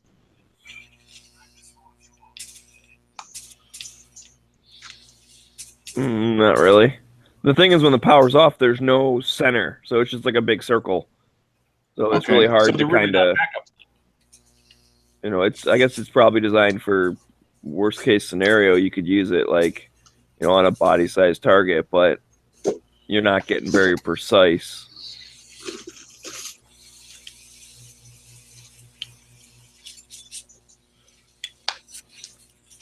So what the hell? I don't know which one it is. I thought it's the Spark, but when I clicked on that, it said nothing about having like a thing that shows up even when it's off. So Well, Dano has the Spark 2. Does it have that thing on it, Dano? Not that I know of, but I haven't read over the spec sheet as far as like, you know, the actual list of all the features. I was looking at the MOA, how the reticle actually looked at distance, and battery life and warranty.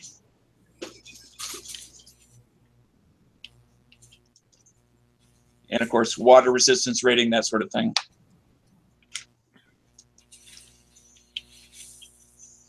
But the one I looked at the show did not have a reticle. I guess it doesn't really matter. What? I guess it doesn't matter it probably moves it around when you zero it. I mean, like a scope. You're moving around them crosshairs, so I don't know. I just want to know how it works. That's all. Yeah, and that's the thing. I don't know exactly. So there's a new product line coming out at SHOT Show. It's called Moon Red Dots. Yeah. Coming to a gun store near you. Wizards. Hey, Moon, do you want to save on operating costs and team up with Smiggy Engineering? Yeah, sure.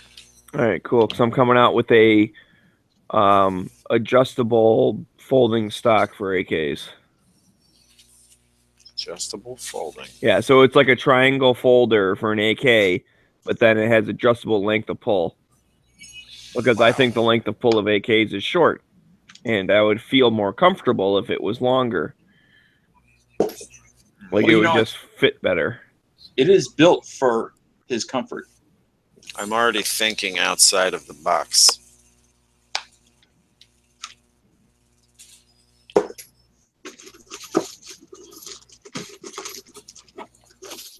You ever watch those videos where like the ladies, there's like this little box in the living room and the lady unfolds it into like a big coffee table or a sofa?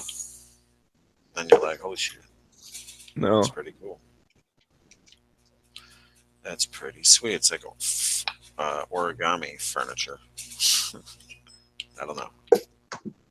Crazy like transformer furniture.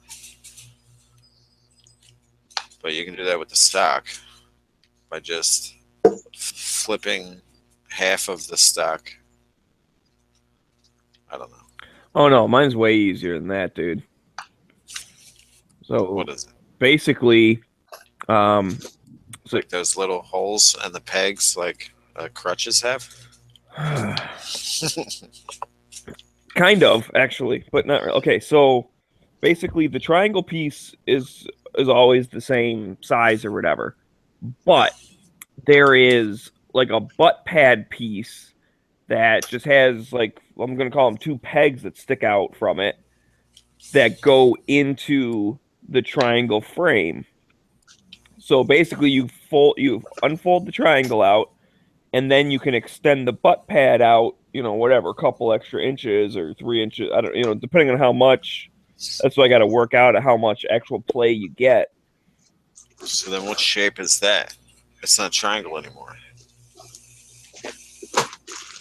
Well, you're right. Yeah, okay. So when it's fully extended, you would have a triangle with like a, another base piece that's parallel to the piece of the triangle. You know how they do that trick with the Hershey bar when they cut it? But they make it seem like there's still the same amount of Hershey bar, even though they keep taking pieces away? No. Oh. No idea what you're talking about. Are you living under a rock? Yeah. I'm sorry I don't sit in cardboard box couches or eat Hershey bars that stay the same size.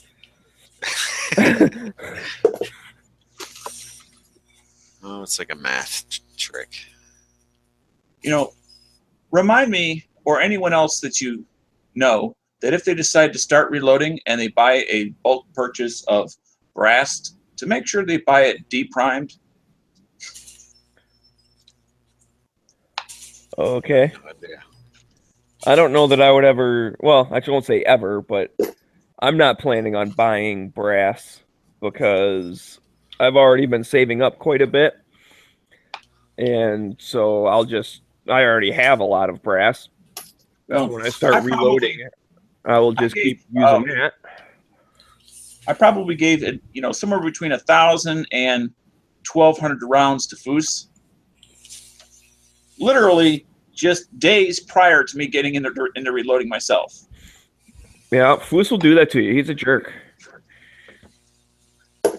You know what you should do? You just call him up. He'll probably send you 1,000 rounds of brass primed. Just for being nice. No, he's helped me out in other ways. He might trade you 500 primed brass. I would do that in a heartbeat. I'll give you 1,500, just whatever, dirty, nasty brass that I haven't prepared if you give me 500 cleaned, primed brass. No. Seriously, I bet you he might do that trade because to him, he's just getting more stuff. And to me, I'm saving time and having to do stuff. Well, I got this thinking that, it's winter. It'll give me something to do that's gun related, during the winter. But, I just can't sit here and just stare at it thinking, well, I'll just do 50 cases a day. I got to go in there until, my wrists start hurting and. Yeah, you'll learn what your stopping point or whatever. Moderation, Dano. It's all moderation. I know. As my cousin used to work for, he still works for a city up north. Like he does, I don't know, different stuff now. But for a while there, he worked on the drawbridge. So his job was to, stop traffic and lift up the bridge when a big ship was coming. And most of the stuff was on a schedule, so he kind of knew when to expect it. And they'd either be a little early or a little late, whatever. But then other times people are just going out on their sailboat or something. They need the bridge up because their mast is too tall. And so those people, you never quite knew when they'd show up, but they call in or they honk their horn or whatever, and he opens it for them. Anyways, the point of that story is the majority of his day, he was sitting inside a little booth, and he brought his reloading equipment in there. And he would just sit there and reload all day at work. And then it'd be like, oh, crap, there's a thing here. He'd stop reloading for a minute, and he'd, hit the button that stops the traffic and lifts up the bridge, and he'd watch the boat go by, and he'd put the bridge back down and then start letting traffic go, and then go back to cranking on the handle. Oh, that'd be a great job. Mm-hmm. In fact, there's a Christmas movie, black and white, with Jimmy Stewart, where he jumps off the bridge, and there's one of those guys, the bridge guy, who was he reloading in the movie? No, but he's sitting in the little shack by himself. Yeah, you'd think it'd be a boring job, but he's like, yeah, sure, man. I'd turn the radio on and just reload all day. Well, and if you weren't a reloader, maybe you like to read, so you'd sit there and read the classic books, while you're sitting there. Listen to the baseball game. And that's one of the things is that he used to reload for his whole group of friends or whatever. But that's the thing. I think if you literally did that, if you reloaded for 8 hours a day every day, let's say it shifts 8 hours, he probably gets 5 hours worth of reloading. It was probably 3 hours worth of doing stuff. And I don't know, maybe he did have to do some other stuff, some maintenance on the bridge or something. But I have a genius idea, Dano. Just make a little reloading bench that fits in the passenger seat of your car. And then while you're out Ubering, I don't think that's very genius. Oh, I think it'd be great. Be sitting there making bullets, and then, I get the call. So you go and drive and do that. And then when you're done, you just sit there and reload some more. And then I could offer it as a service. Excuse me, do you need any reloading while we're here? Yeah. Because,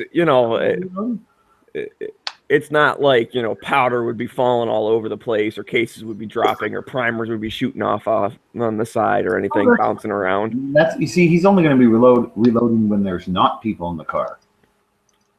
Yes, but if he's okay, so you have to put it all away before he goes get someone or something? No, you just leave it in the passenger seat. You have it just so it locks in there, I think there'd be a lot of dropped things. I know Dano's not seriously considering it, but I'm advising against it. Bob is being ridiculous, so just realize that. But he's being ridiculous on purpose.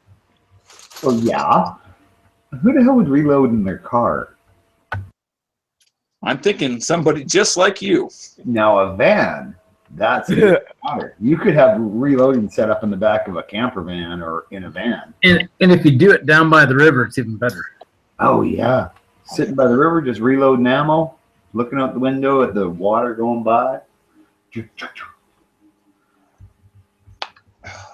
Have it set up so you could have a bench outside. Just, you got your canopy out. You're sitting by a nice campsite, looking out. You could be just sitting there cranking bullets out. In 0-degree weather in the wintertime. Yeah, in the winter you wouldn't want it. So, Rick, if you ever cover reloading in your show, you can pass on that tip. When you do your first bulk buy of brass to get started, make sure you buy it already deprimed. Unless it's significantly more money, in which case I got no problem depriming it myself. It just it depends. I mean, I know what you're saying. If you want to not have the headache, you buy it deprimed already, and it does make it life so much easier. But you're also paying for that creature comfort, and you know, I pretty much get all my brass for free because I'm shooting and recapturing all my brass, at this point. Yeah. And that's the thing. When I go to the indoor range, what's really nice is that they don't really care that much about the brass and stuff. So if there's someone shooting next to me, I'll ask them like, "Hey, are you gonna keep your brass or whatever?" And they're like, "Nah." And I said, "Tell you what, don't worry about cleaning up. I'll clean up for you guys." Because they have a rule like you have to leave your lane has to be clean when you leave. So the next person coming in isn't stepping on your brass and shit. So most people just kick it forward to the line, and then the range picks it up. But I end up just scooping all of it over to my area, and then I just pick it all up and put it in my range bag. So I start getting all sorts of. I'll go in and shoot 100 rounds and come back with 200 rounds of brass. Right, exactly. That's kind of what I was doing too, especially with competitions. Sometimes when you go to a competition afterwards, when they're cleaning up, you can help with tear down, and then afterwards you can kind of collect brass. Because usually they don't want you to collect brass so much when the match is going on because it kind of slows down the process and everybody's there all day long and drags the day out. But, when you do a competition, most people are shooting from very much a lot of people are shooting from the same positions. You don't have to, but a lot of people do because it's just where targets are positioned. And so you'll find the piles of brass generally in one spot. So you have like a huge pile of brass somewhere. And it's just easier to pick it up and collect it. So I do that a lot of times when there's a match and just collect brass afterwards. Now, maybe I should have mentioned the quantity. This is 2,000 cases. Yeah, I probably collected, at least 500, 600 cases every time I go to a match. If I spend the time collecting it. What I also didn't mention, I'm doing this with a hand press. Okay. Well, I mean, I use just a progressive press where I'm still loading every one, pulling the handle. It makes it a little faster, but. No, I'm not talking about faster. I'm talking about. Have you ever used a hand press? Is it like it's like a squeeze cocker type thing? Just for depriming, or is it something different? Well, let me turn on my camera for a moment. If you can stand. I've seen the hand primers. I've never seen a hand deprimer. Okay. I have a hand primer. I've heard of. Okay, I've seen that before. Okay. It's an actual hand press. Yes, this is an actual hand press, and this is what I. Right. Well, let me hold this up. You can take it to the range and reload right there on the spot.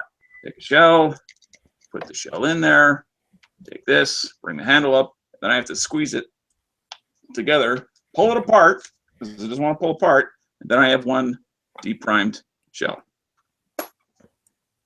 Anyway, it's different than if bench mounted is the way to go, is what I'm trying to say. Yeah, if you're using that setup, it definitely is.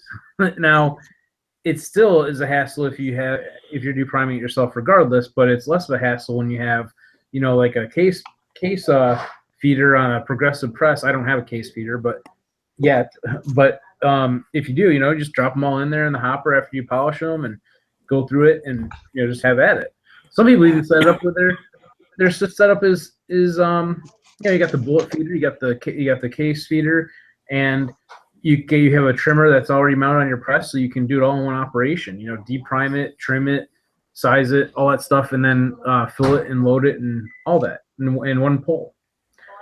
Makes life easy. So in that case, I wouldn't even care. But if you're using what you have right there, that is a pain in the ass, no doubt.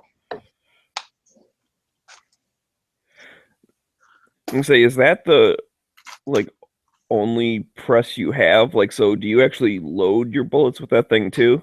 Yep. Oh wow.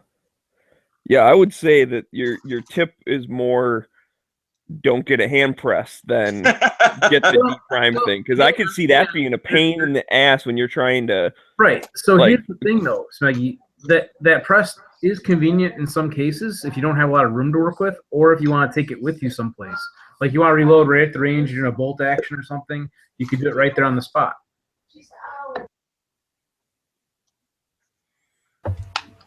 Yeah, I could see something like what you got, Dano, is for something like I was saying, if you're in a camper or something, you can sit there and, you don't want to have a big press set up and everything on clamped to your kitchen table. Actually, I could probably get away with that. What you lose in efficiency, you gain in portability. Yes. Yeah. I guess that's exactly right. But yeah, I think for what you're doing, Dano, you probably want to think about an automatic one, or a table mounted. Even if you just clamp it to the table, temporary, like. Yeah, you're probably right. As much as I hate to say so, Bob.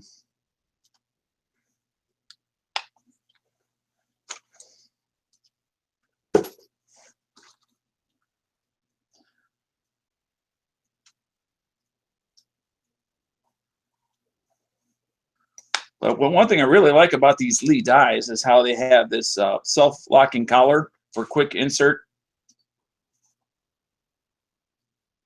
Just push it in, give it a quarter turn, and it locks in place. Well, that's pretty much like the Hornady lock and load. Yeah. Oh, okay. Yeah, it's pretty similar. I mean, a lot of the dies are pretty much interchangeable with whatever system. It's just the quick lock part is proprietary in a sense. So, yeah. Dano, you're gonna want all my 9mm brass when I shoot this winter, eh? Right after you deprime it. Yeah. Don't be giving me work. You got to have a depriming service someplace. Yeah, exactly. I'm gonna be a cripple by the time I get done with this. I thought you already were. So I found out today, I haven't even seen this yet, that the article is published in Shooting Illustrated on my project. One of the viewers actually wrote on my video describing what the project is, the 50 states of AR-15. Oh, that's right on, man. Yeah, yeah, thank you. A friend of mine took a picture of part of the article, which is kind of cool, but I really love to read it. I know it's going to be a little different than kind of like the information that I supplied and so forth, but let me rephrase that. They take what I get, like they ask me questions, I give them information back. They take that information, they write an article with it, and then someone goes through and edits it and rewrites it and modifies it and make it into what you see published. So it's kind of cool, and I'm anxious to see it, but I don't get Shooting Illustrated. So I have a friend who has a copy, but I don't know when I get to see it. Is there going to be is this going to be available online as well? Like a month or two after they publish it? I don't know. I don't know how they do that. I don't think it will be, but I don't know. I know it's in the print copy, which I heard was something like a circulation of 300,000. And it's got the website address and so forth.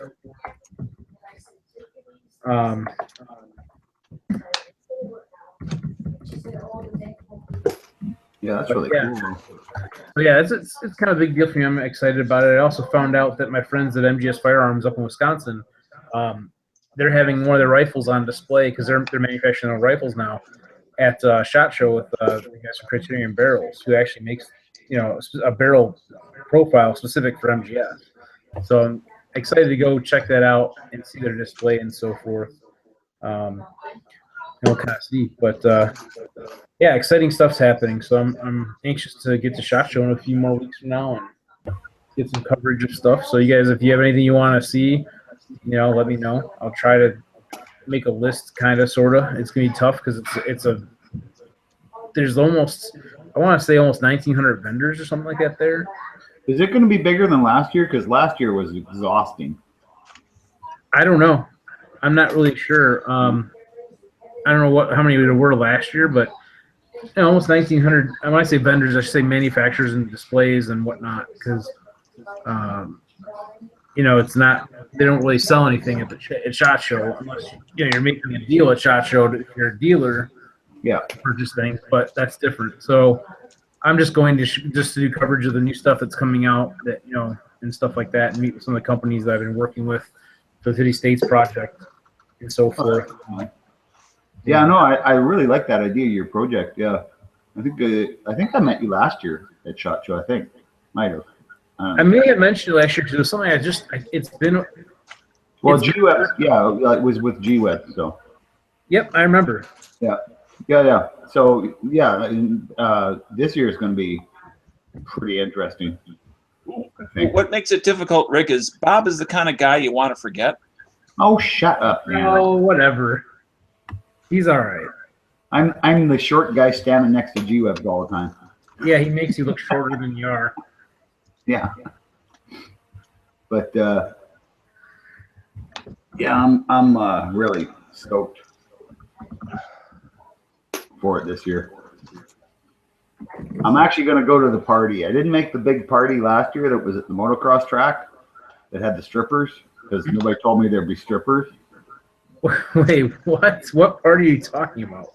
I don't know. It was a party that I didn't go to because I was tired. Well, if there's strippers at a party, I'm probably not going to go to it. No offense. Not that I don't appreciate the female form, but I'm going to have my significant other with me. So yes, well, yeah, you don't want to end up dead. It's not something that I'm really into anyway so much, but yeah. Well, me neither, but I just like the idea. I never got to see any when I was in Vegas because all I did was go to SHOT Show and sleep. I got you. Oh, that place was so big, man. It was unbelievable. Yeah, I probably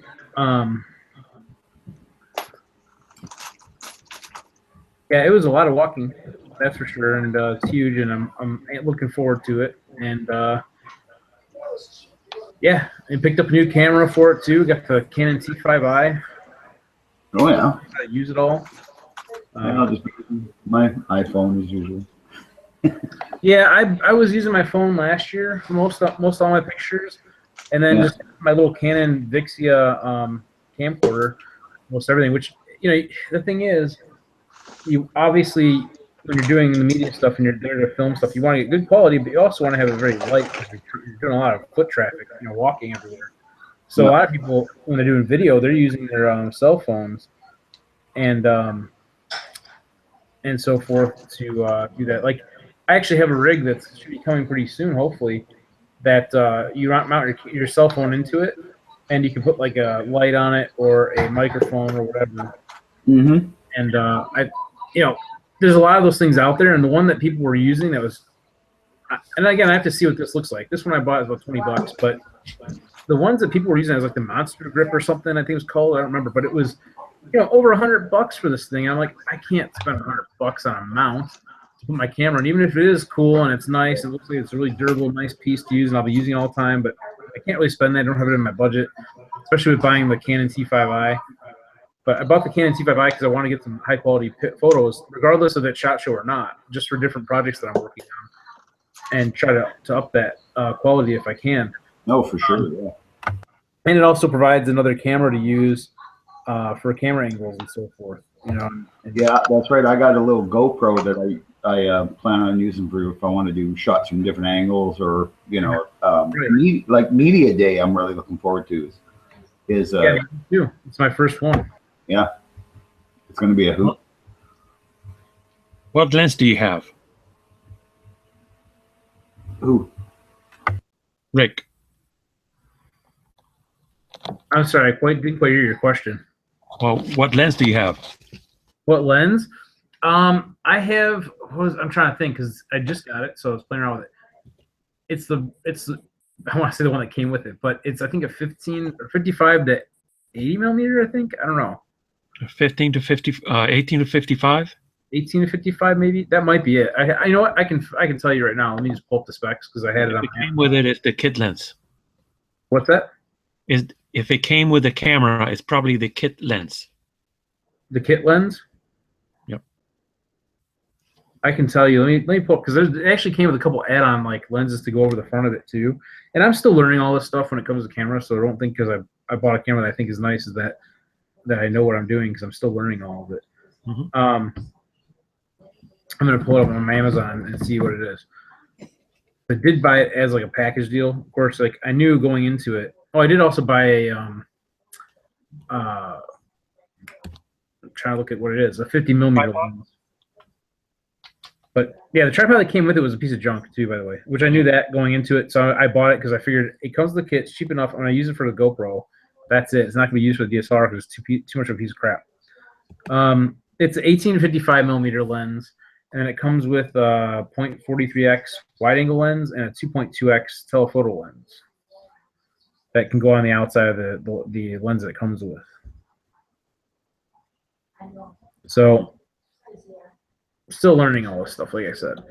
But it wasn't a bad kit. I mean, basically for getting those extra couple lenses and some 232 gigabyte cards and wireless remote and some extra crap that I may or may not even use, for $584.99, when some people were buying just the camera alone for like, you know, about $600, I think it was, if I remember right. I thought it was a pretty good deal. Does that have touch screen? It does have a touch screen, and it does flip out and fold forward. And that's awesome. So I'm still learning about it. Haven't used it very much yet. I just bought the gear. I'm just kind of playing with it, trying to get up to speed. But it's nice to be able to kind of play with like the focus on it too, because I like to be able to have that option of being able to blur out the background and really focus on what it is I'm working on.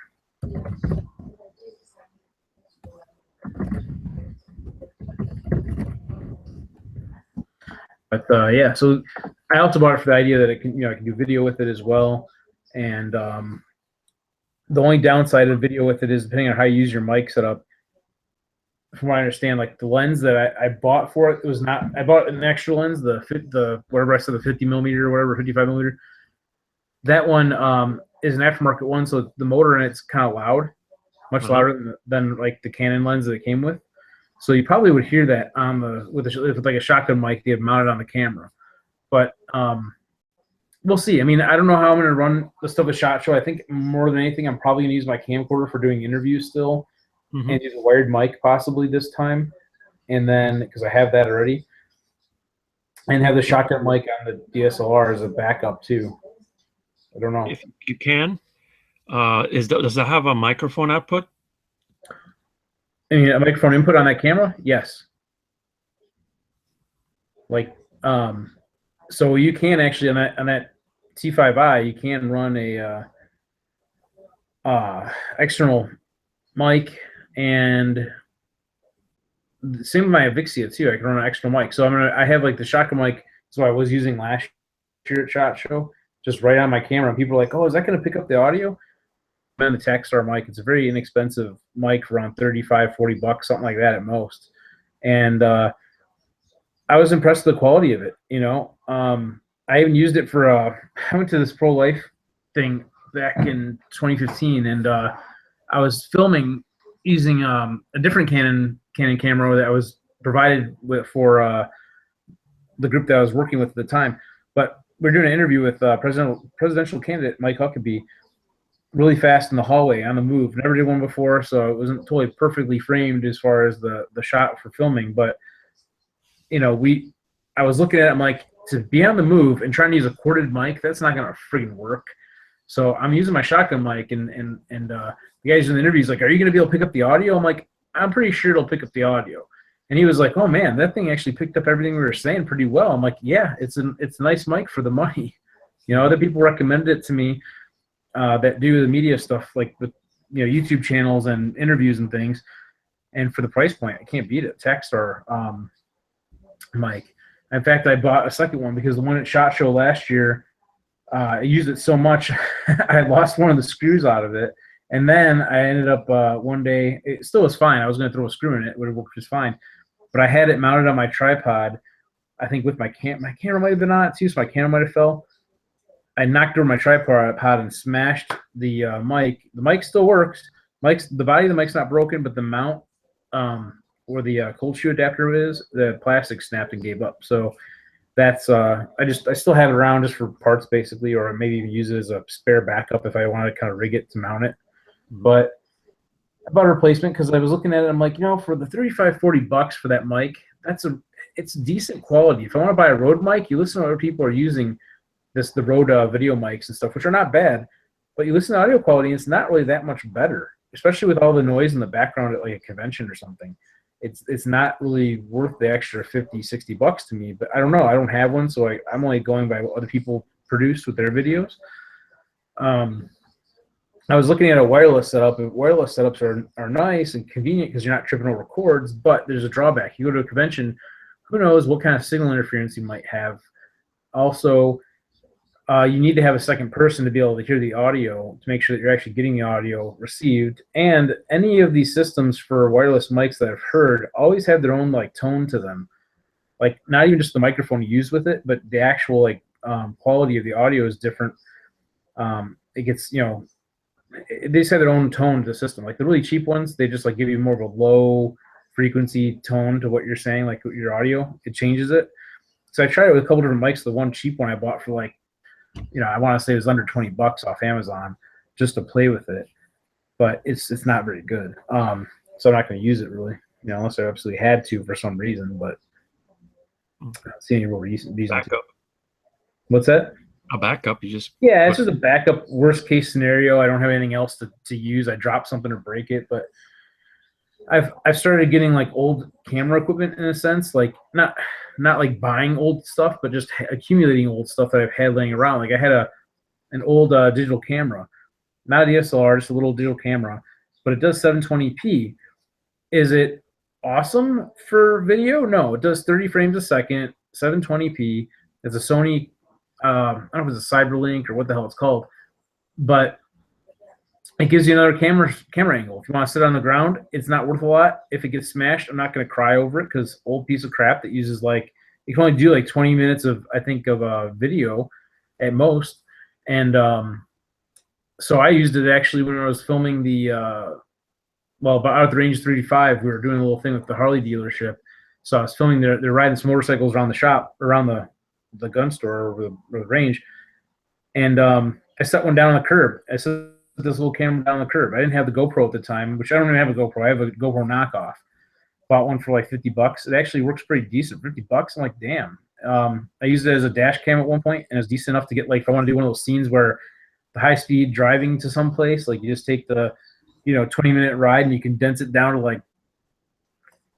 So I did that when I was putting together the video for taking apart Laura's rifle to go over to Cerakote. So she did, the high speed disassembly, then the jump at the car and zigzag out to apply additional finishes and drop it off type of thing. So yeah, I also still have an old like camcorder that uses the actual tape, but not VHS, but like 8mm or whatever. It also does use it can do digital, but when I say digital, it uses like the old Sony what do they call it? Magic sticks or Magic, I forget what the hell they're called. Magic Gate or whatever. I forget. It's like the old Sony one, like before they really got into SD cards. And it was like everything's like in megabytes. I think it only goes up to like 128 megabytes or 64 megabytes.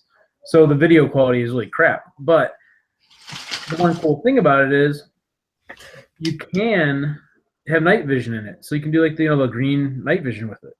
Newer cameras doesn't do that. I saw something cool in Walmart one day. It was some lights, some LED lights that you put on your hot shoe. Mm-hmm. And they're battery powered by AAAs. I was about to buy one, and then they were gone. So which camera is that? This is a Sony, and it uses that memory stick. Oh, okay. Well, that's the Pro Duo. That's the newer style. That's what the Sony I have now uses.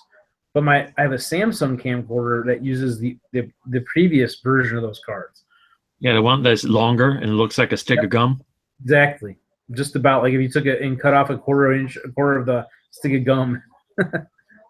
Yeah. But that's pretty cool. Yeah, I'm still learning about all this stuff with the lenses and whatnot and everything, like I said, but it's fun. I like playing around with it. I actually did get I took a bunch of pictures playing around with lighting, which I also learned I was making a mistake with how I was like, well, kind of a mistake. I guess not really, as Bob Ross used to say, a happy little accident. Mm-hmm. So I actually put the lights backwards. I didn't know any better. Mm-hmm.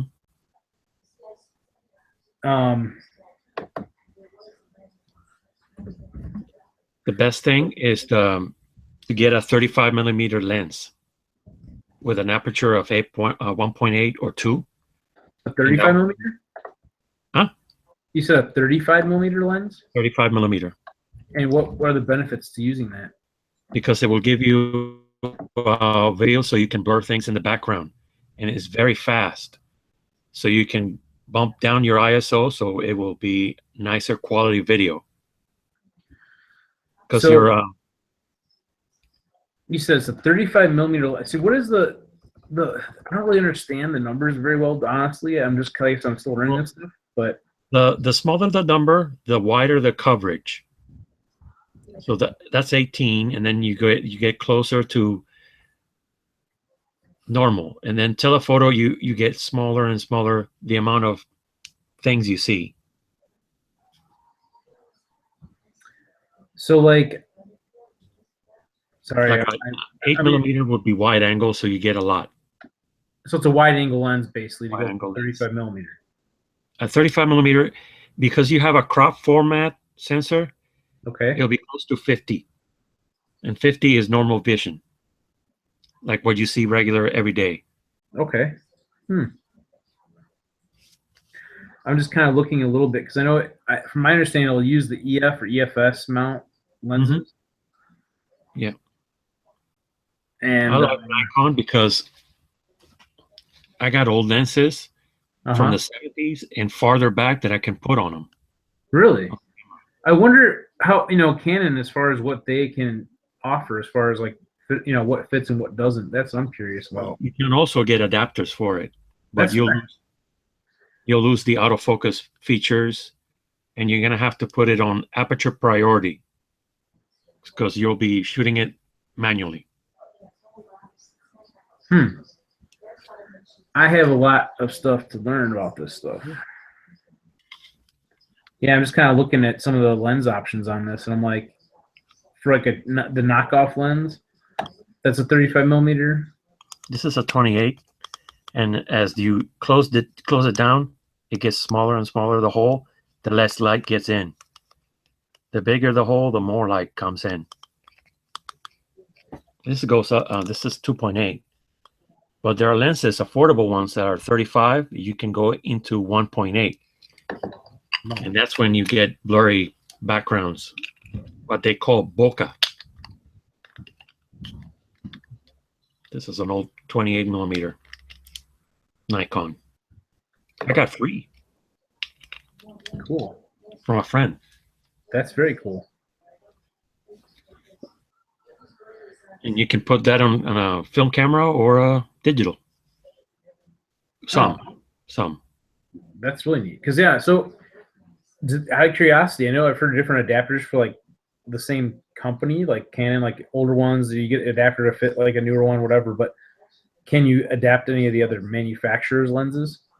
Yeah, they sell pretty much everything. For my Sony, yeah, I got an M42 mount, and that's M42 was one of the first mounts ever. It's called a universal mount because everybody made one lenses and things for it. It's a screw mount. It just screws on, and then it connects to Sony.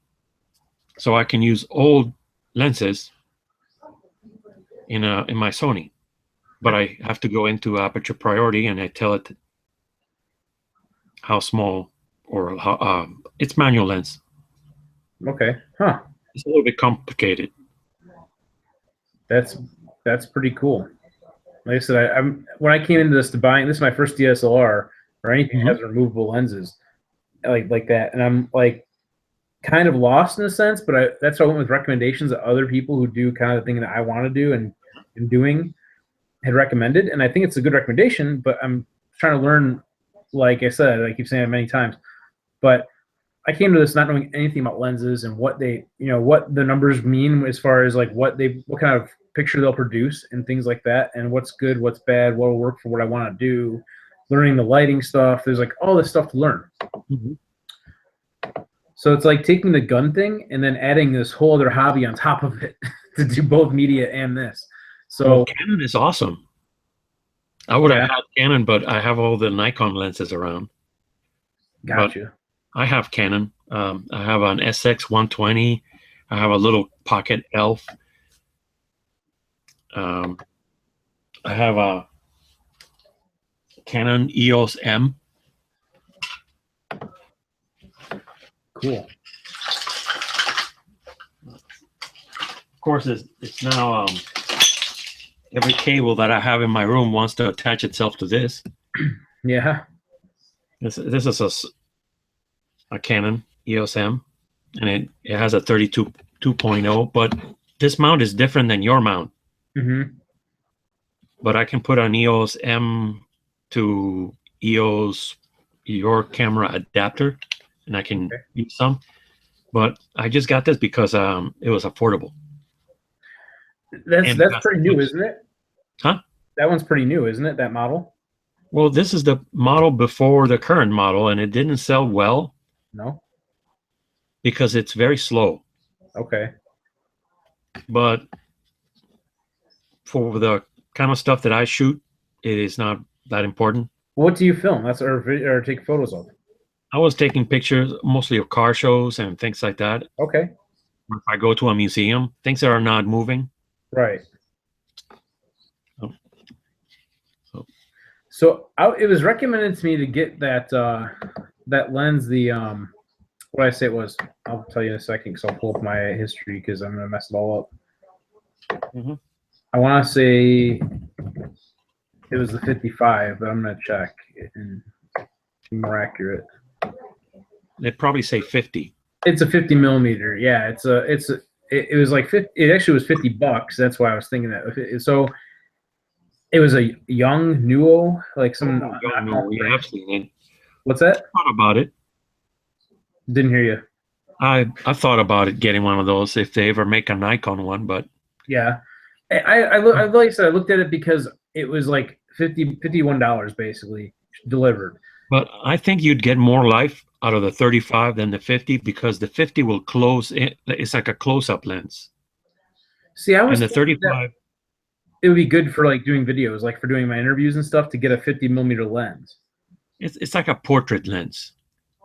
Okay. Maybe it'll do you better because I'm more of a wide angle. I like wide angle. Right. So I get that. So the idea was that when you're doing like a video interview, you want it to be, you got to have your camera kind of closer to you. You don't need to have as wide of an angle. So as the 50 millimeter is more like a wider, more like a narrower angle lens. I don't know I'm not sure if I'm wording it right. It's a telephoto, more telephoto. It goes wide angle, normal, telephoto. And you're getting the 50 will be like a 75 millimeter lens on a full frame camera. Okay. You crop in. I gotta play with it more honestly. I gotta set it up and actually start setting it up like if I was gonna do a video. Mm-hmm. Kind of like right now, I usually film a lot of times in front of my reloading bench. That's what I usually do. My lighting kind of sucks though, so I gotta kind of play with that a little bit more. But I think I'm gonna set the DSLR up in front of it and just do a video with that lens and see how it does because I'm curious. What I have seen, like the Yankee Marshal do, is that he has spotlights facing him. I think they're daylight balanced.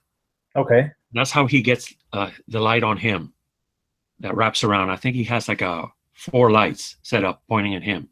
That could be because the problem I have right now is I have overhead fluorescent lights, and fluorescents really suck for video stuff.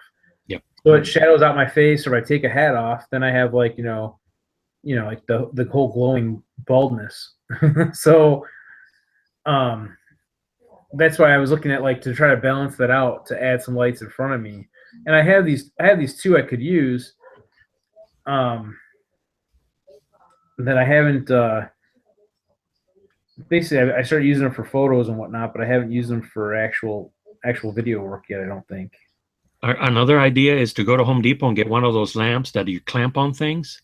Mm-hmm. And get a good LED bulb, daylight balance, so you get a normal light on you. Oh, that's a good idea too. Yeah, like you said, just the clamp, like we're just like as a spring clamp. I got a bookcase against the wall. I can like clamp it onto that, at least on one side. That's something worth experimenting with.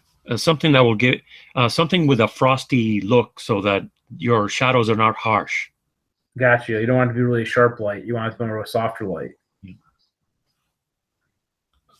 I used to have a bulb, but this is one of those fluorescent bulbs, so I can't take it out. But they sell Creelite has a bulb that is daylight balance. It's like it looks like a regular bulb, but it has this coating. It's plasticky and it's soft light.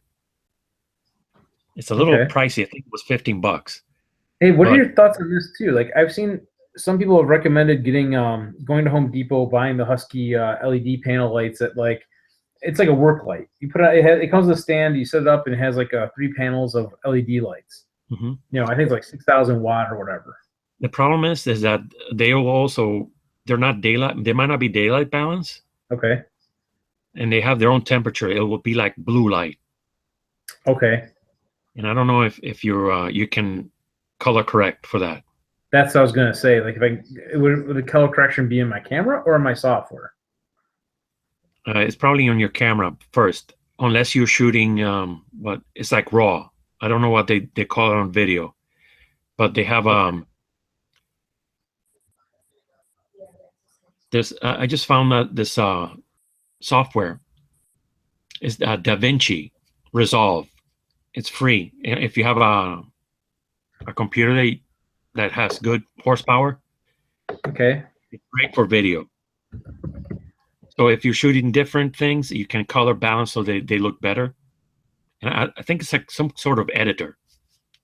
I haven't played with it. I just got it free. Oh wow! I didn't even know about it. Thanks for mentioning that, because I see it on here. It says DaVinci Resolve 12.5 download. Yeah, I downloaded it. They only want like your email address. And I've got an email address just for that. Yep. I said, okay, here. Oh. Let's see this. There's two different options here. Resolve. There's DaVinci Resolve, and it says free professional editing color grading system that is suitable for independent users working on SD, HD, and Ultra HD projects. Then there's one that says get all the features of the free version plus support for multiple. Okay, so there's a buy version and a free version. Mm-hmm. Well, obviously, like that one says 4K output, and whatnot. And realistically, 4K is just it's tell us how you use this Manager Park. Okay, so yeah, like 4K, it just seems like for YouTube videos is kind of overkill right now. Yeah, but some people are future-proofing their videos, so they'll try to film it at the highest resolution that they can. Just so that when the monitors and TVs are there, your stuff is already there. Oh, I got you. So that way, when infrastructure is there, you already have a copy of it. You can upload it, and it's good to go. Yep, that makes sense too. Yeah, yeah. I've heard that. Like when I was talking to a friend who works in that business, for like he used to work for one of the for one of the TV networks. He was saying, he's like the TVs now, most of the time it's just 720p unless you have like HD channels or something. He's like, most of it's all filmed just in 720.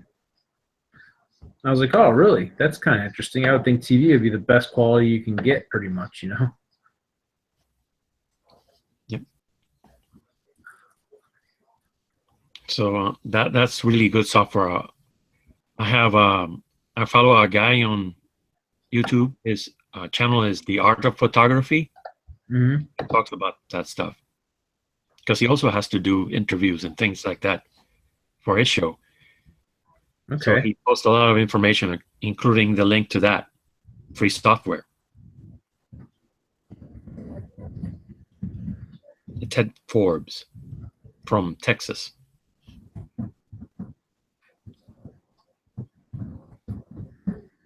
Yeah, they want your name, your phone number, your city, state, all your information to get this free copy. Mm-hmm. Yeah, can I have your store number, please? Yeah, I don't have a store number.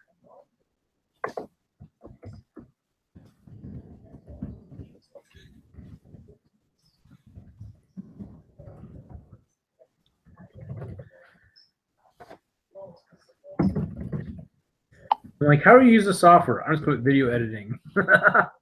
Yeah. It's like, if I can even get to the next page, because I don't know. It's let's see, maybe it's just like, there we go. Register and download.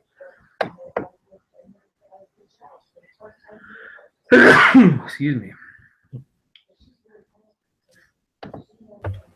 So you're talking about your little GoPro knockoff you got? I got basically that's what my GoPro is. It's like some kind of knockoff, but takes decent pictures. But I've turned it on, tried it, like took a picture of the dog and some video of the dog, and I've never looked at it since. Yeah. And you never what? I didn't catch that last part. No, I've never really touched it since. I just haven't bothered. Huh.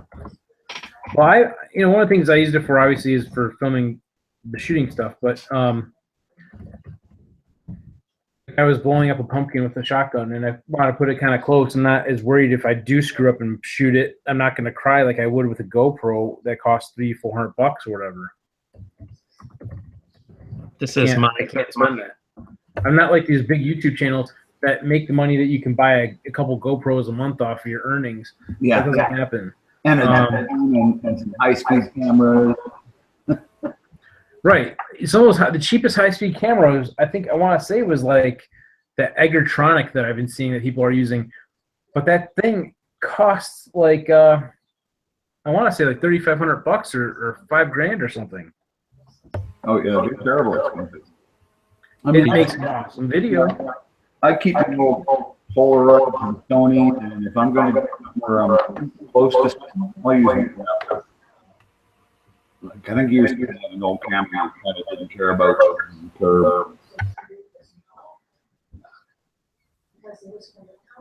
Did you see there's a on Kickstarter for a high-speed camera? No, I have not.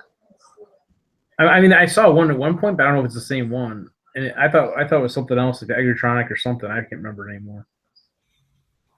This is what I use. This is my knockoff GoPro. Oh, cool. SJ. Studio. Yeah, I was looking at one of those too. I like that you can use all the cheap, knockoff GoPro mounts with them too. I have a cold shoe adapter online.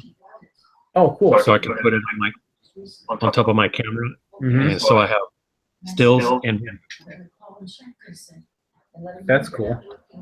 The cool thing, one of the cool things about this is that it has a monitor, a little screen in the back. Yeah, that's what I found out. I think some of the GoPros don't, or that some of them do. I don't think they do. It's something that you have to buy extra. Oh, really? This is a clip for mounting it on stuff. Yeah, I picked up a GoPro mount that's designed for like a backpack strap or something. Basically has a big, plastic clip on it. And you can position it like sideways, or you can move the clip around a little bit.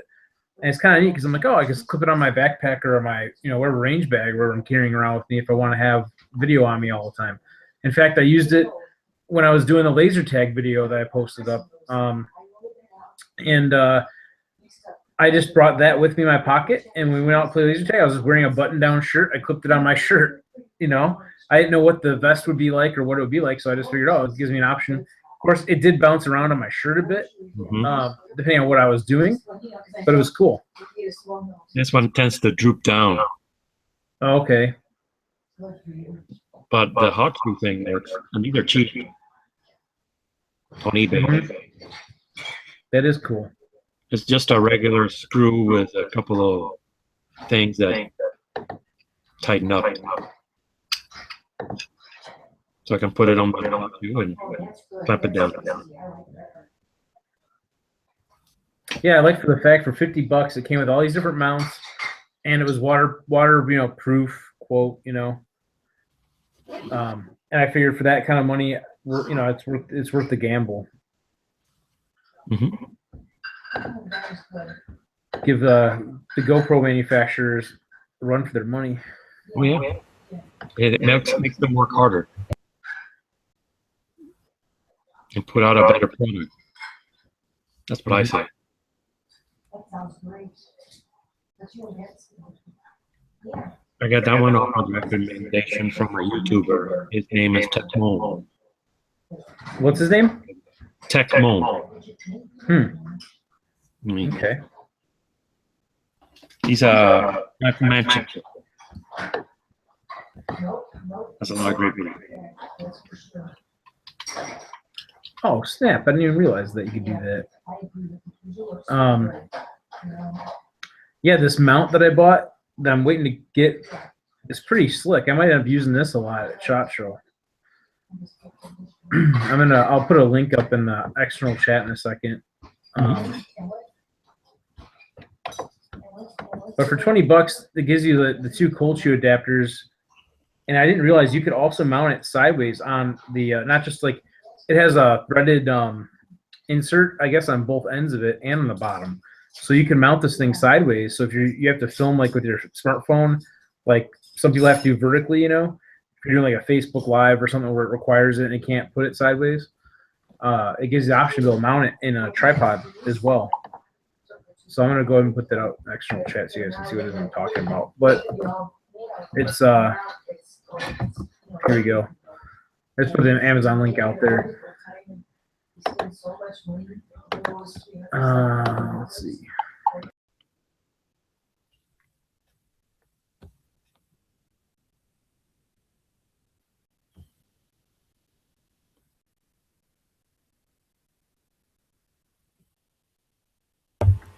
Yeah, I got 2 really old Polaroid cameras. I'm just not sure what I should do with them. Can't find film for them anymore. Huh, that's interesting. I wonder if anybody makes them. I don't know.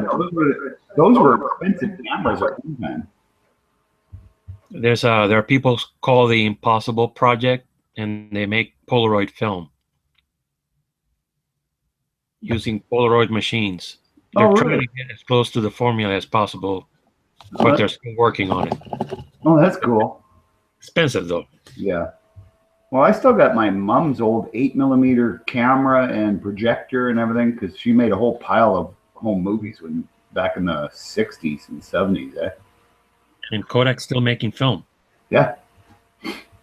I got to get these put on digital, though. I just got to find somebody who can do it.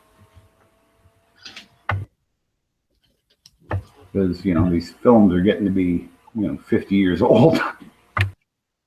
And Fuji makes their own instant film. This is their instant camera. Oh, that's cool. Yeah, I liked it when I was in my 20s. It was always fun going to the bars with a Polaroid. Yeah, it's a party camera. Oh, yeah, you can get almost any girl to take her top off if you say, well, it's a Polaroid. There'll only be the one picture.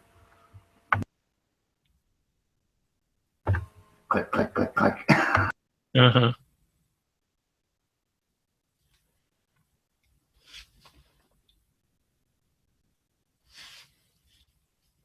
They were such bad pictures, though. It was such a poor camera. Yeah, it was tricky. It's still tricky to get good stuff from this thing. Well, I know my mom had one, and I've still got it. And you opened the case, and you took it out of the case, and you press this button, and it came, the shutter and everything came out. Like that? Well, no, it was actually manual, and it had like not canvas, but some kind of plastic sleeve and everything to get the lens away from the back plate. And it actually took pretty decent pictures, but when the picture came out, you had to put it in this metal plate, and in the winter, you had to keep it under your armpit to keep it warm. I have one of those. Yeah. Cold plate.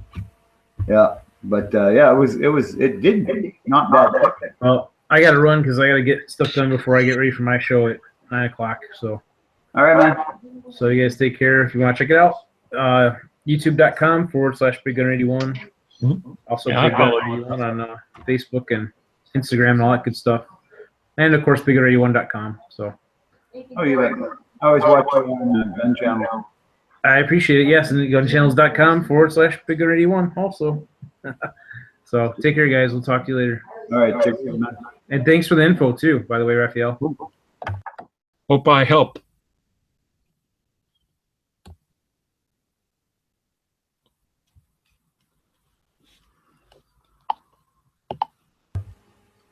All right.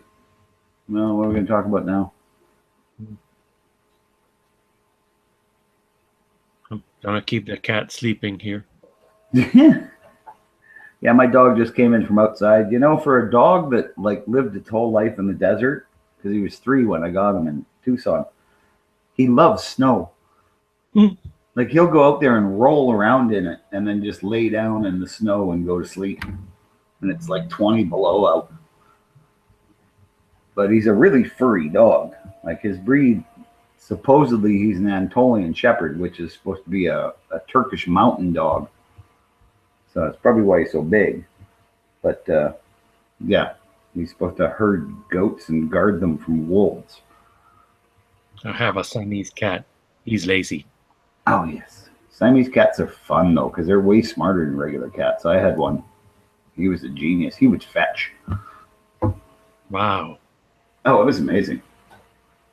Elvis here. His name is Elvis. He likes to climb on people. Yeah. Bear used to do that. He rode around on my shoulders all the time until he got too fat. Then he wouldn't fit. But he was 19 pounds. Yeah, he's huge. Yeah. Elvis got special powers. Yeah. You can tell when you're doing something. Know when you get loves keyboards. Oh yes. Yes. I gotta keep the cat away from the keyboard because he'll turn it off. My buddy had a cat that when it got pissed off at him, it would go and lay on the keyboard, and when he tried to move it, it would hiss and like scratch at him. It was just like, nope, you're paying attention to me now. And he was quadriplegic, so it was really bad. Like, yeah, that cat could keep him away from his computer. Remember, he phoned me one time. You come over? Yeah, okay. What's up? He says, can you get the cat off the keyboard? And I'm like, I don't want to go near your cat. She hates me. But yeah, I did eventually, and yeah, kind of scared her away from it. He was like, yeah, she hasn't let me go at it for like an hour. Cat's just like, nope, you're not touching it. Every time he'd move towards it, she'd like hiss and swing at him. And he likes to knock things off the table. Well, all cats do that. Yeah.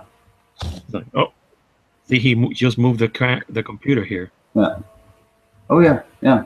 I've seen cats jump up on a ledge or a shelf, and then just sit there and look at you as they swatted things off the shelf. You know. Like, is that yours? Oh. Can you see him? Yeah. Okay.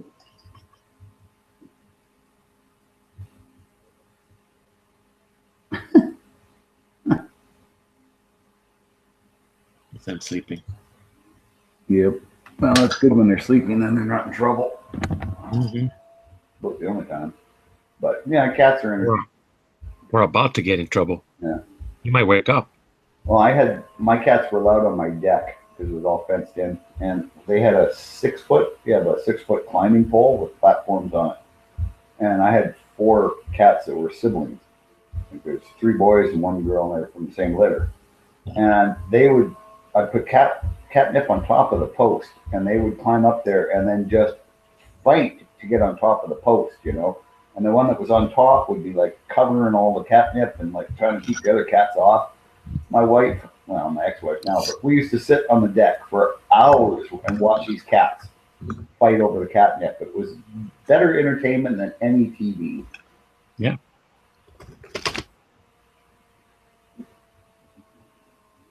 He's awake.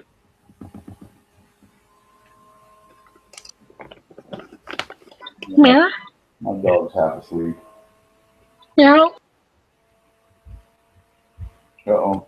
Mr. Nice has turned into a cat. What's up, fellas? Hey, man. Hello. Yeah, I still can't believe you read, Bob. I still can't believe you read those lines last night. No, no big deal, man. I don't mind reading the rap lines. Chocolate. Chocolate. Chocolate. That was creepy, Smaggy. Maggie's always been a little creepy. What's up, Boom? Smeggy. Raphael. Mr. Bob. Yeah. I'm actually really disappointed I didn't get to meet Smeggy. I will, I think, this year, though, at some point. Oh, Jesus. Yep. Where? Well, I'm not sure. But, like, yeah, make sure you let me know before. Yeah, when I'm down there, I'm change my traveling. Right? plans. You know, when I'm down there, I'm traveling, so I could be anywhere at any time. I mean, it's just Now that is the scariest thing I've heard. Bob could be anywhere at any time. Yeah, it just depends on which way I point the truck. Well, I guess if you feel like getting really close to Canada, you can come up next to me. Yeah. Well, maybe on the way back. And then you can look southward to see your homeland. Oh yes, yeah. Where are you again? Detroit. Oh, good God! That would mean I'd have to go into Ontario. No, I'm gonna have to drive along the states after I come visit you. Can't go back into Canada there because that's Quebec and Ontario, and I don't go to those places. But yeah, that's the only place where the border crossing is due south, and you end up in Canada. Yeah, yeah. You're actually north of parts of Canada. That's good. One of the things, when that Journey song, "Just a city boy, born and raised in South Detroit." I always kind of in the back of my head go, "You mean Windsor?" Yeah, I mean, they probably mean like downriver because that's normally like it's south-ish, southwest of Detroit. The south side of Detroit is southwest, but yeah, it's I think of Windsor because you go downtown Detroit, head due south, you end up in Windsor. Don't stop believing. Yep. Well, I watched that border guard show. We have a show about border patrol or whatever, guys at airports and places like that. And they show, I think, the Detroit-Windsor crossing, and there's constantly people accidentally getting into the other country, and then it's like, oh shit, and I got weed on me and stuff, right? But they never meant to cross the border. They just took the wrong turn. Right. Well, that's the thing, yeah, because it's like it basically the one expressway just kind of dead ends into Canada type of thing. And it's one of those things that I could totally see that because as you're going, it looks just like an entrance ramp or blah, blah, blah, whatever. And then you finally realize they won't let you turn around. Like you've already passed the point of no return. Yep. Before you realize you've passed the point of no return. Yeah, exactly. Like these poor people, they're just like, oh crap, I took the wrong turn, and now I'm going to get fined like $1,000 I have to pay right now, and I'm in Canada. We had to go to Canada for work, and one of the things to work in Canada, you have to get a work permit, or for a lot of things, not everything, but like, if you're like doing stuff. Yeah. When you tell the border like, oh yeah, I'm here for work, their whole thing is like, well, how come a Canadian's not doing it? Like they're very big on people coming into their country and temporarily working. They don't like it. No. Well, unless it's Chinese people working in the slaughter houses. We do a lot of that. Well, it all just depends, right? So anyways, it's fine as long as you get a work permit, you're okay. Because they're really big on like union tradesmen and stuff. They don't like if you're a welder and you try and go work in Canada, you're in trouble. But anyway, so basically we had to go down to the border. We had to cross the border, get into Canada, go to the customs thing, fill out some paperwork, pay like $100 or $200 or something. I forget what it was. Then we had this work permit, and then we had to go back to the US. Like, cause that's the only reason we were going to Canada that day was just to get the thing. The problem is once we got it, like, there was no way to get and turn around. Like we had to go way far in and try and get like around through the city to get back onto like where the tunnel. I think we took the tunnel that time to get in through the tunnel because the entrance ramp is like really far away of when it finally breaks off of the actual expressway. Yep. So you have to go all the way back past it before you can start getting into that one-way traffic area. Yep. To get back to the American border crossing. Yeah, you can't just pull a U-turn at the customs place and like be like, well, I can see the gate right here. Can I just do it? Nope, can't do it. So yeah, I could see people. Honestly, I really could see people going the wrong way because when I was going to Mexico, I stayed in the U.S. right, and it's kind of the same thing. Basically, an expressway going down south, and then you get in line to go through the border. And then it's like still an expressway on the other side. So it's like 3 or 4 lanes. Then it gets stopped up because you're going through the customs a little bit, but Mexico pretty much waves you right through. And then you're on an expressway again. Like it's fine. Well, anyways, as you're going down, there's all these signs like, only 3 exits left of US and next exit, last US stop. You will be in Mexico if you keep going. But like all these signs. It was so obvious. And then I think of the Detroit one. It's like a little sign that kind of says like Canada this way. And that's about it. There's no warnings like, hey, dude, you won't be able to turn around a mile from now. Like, this is it. This is your last chance to turn around. Scary stuff. Yep. Like a vortex. And then the guys in the U.S. were being all cranky because they're like, how long were you in Canada? We're like, about 20 minutes. Because, I mean, yeah, you answer honestly. What are you doing there? Oh, we're getting a work permit. He wanted to see all of it to prove that we actually went, blah, blah, blah. And it's like, you scrutinize the whole thing. It's like, seriously, dude? We're just trying to go home. Don't make us stay in Canada. But no, I mean, they're really stringent. Like, if you've had an impaired driving charge, you are not getting into Canada. Like, it's that strict. Like, it's just ridiculous, really.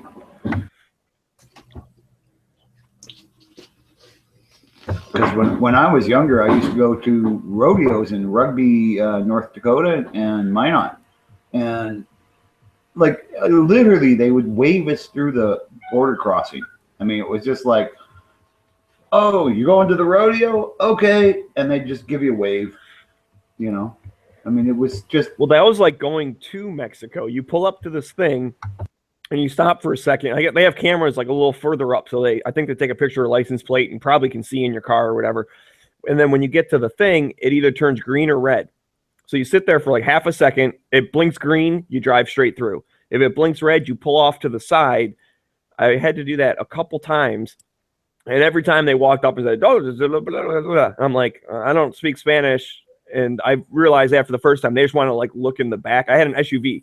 They wanted to look in the trunk. So I just walk up, roll down my window, unlock the door, and then just sit there. They opened the back end. They looked in it for a second. They closed it, and they waved me on. It's like I didn't even have to show any paperwork. I didn't have to do anything. They just, okay, come on in. It was not the same thing going back into the U.S.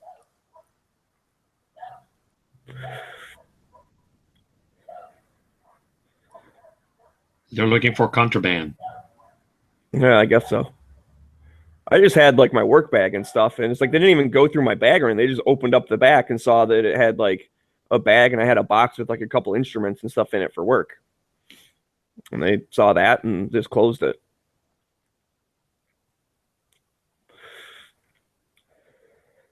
And just an update for anyone who cares. There will be a hit or miss tonight, but Night Strike will not be there. So it will be hosted on the Smeggy 42 channel.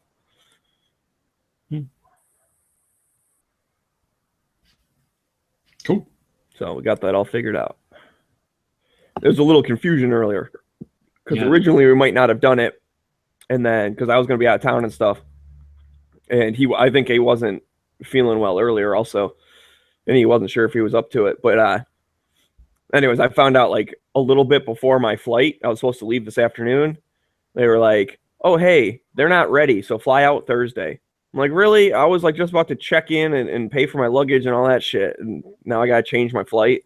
Then the system wouldn't let me do it. So I had to cancel the flight and then book a new one. And I wanted to make sure I booked it, but the refund hadn't came through yet. So now it's like basically I paid twice for this flight, but now I have a credit. So next time I fly, it will cancel out or whatever. It's like, it was a pain in the ass. You handle all your traveling stuff? Yeah. Cool. My sister does that. They tell me where and when to be there, and then I'm figure out a way to be there. There's trouble, I think. She handles travel for companies out of her home. Yeah, we mostly always do, like, who's ever traveling just does it themselves. But we have a system set up. Like, my boss could schedule my flight for me if he wanted. And then, like, I'll just get an email telling me that the ticket's available or whatever.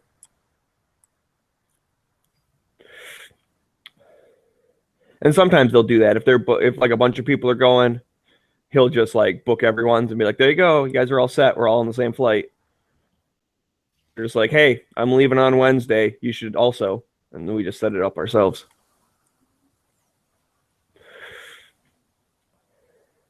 So are you going to be out of town for New Year's? Yeah.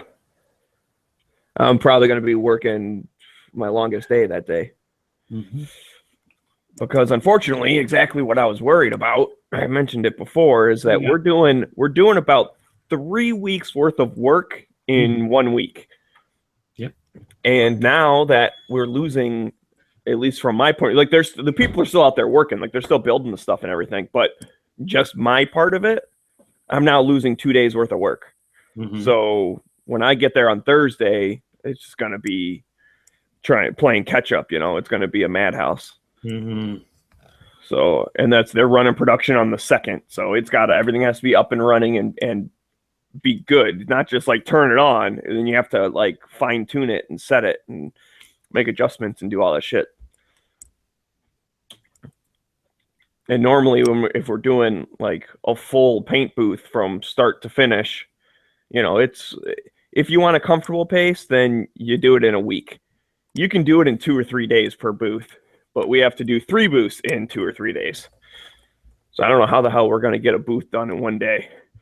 It's going to be crazy.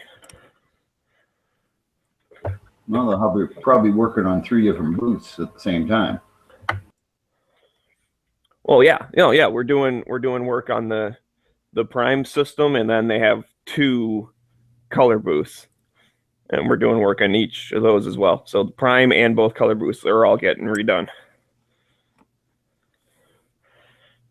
Wish I had a paint booth. I can build one for you and balance it if you want. Cool. I have to paint a car. Yeah, I can set that up for you. Oh. Anyways, I think I'm going to go set up the hit or miss lobby or the hit or miss show, just so I can send some links out. Again, if anyone's listening on Gun Channels, send me a message if you want a link. I'm just going to spam like a bunch of people. Hit or miss Tuesdays, 9 o'clock. Yep. All right, see you guys. Talked about it on the Daily Gun Show today. So. Oh yeah, I let me tell you, I do appreciate the shout outs that you guys give us. Yeah, well, you're a big help to the show too. You fill in for Dano.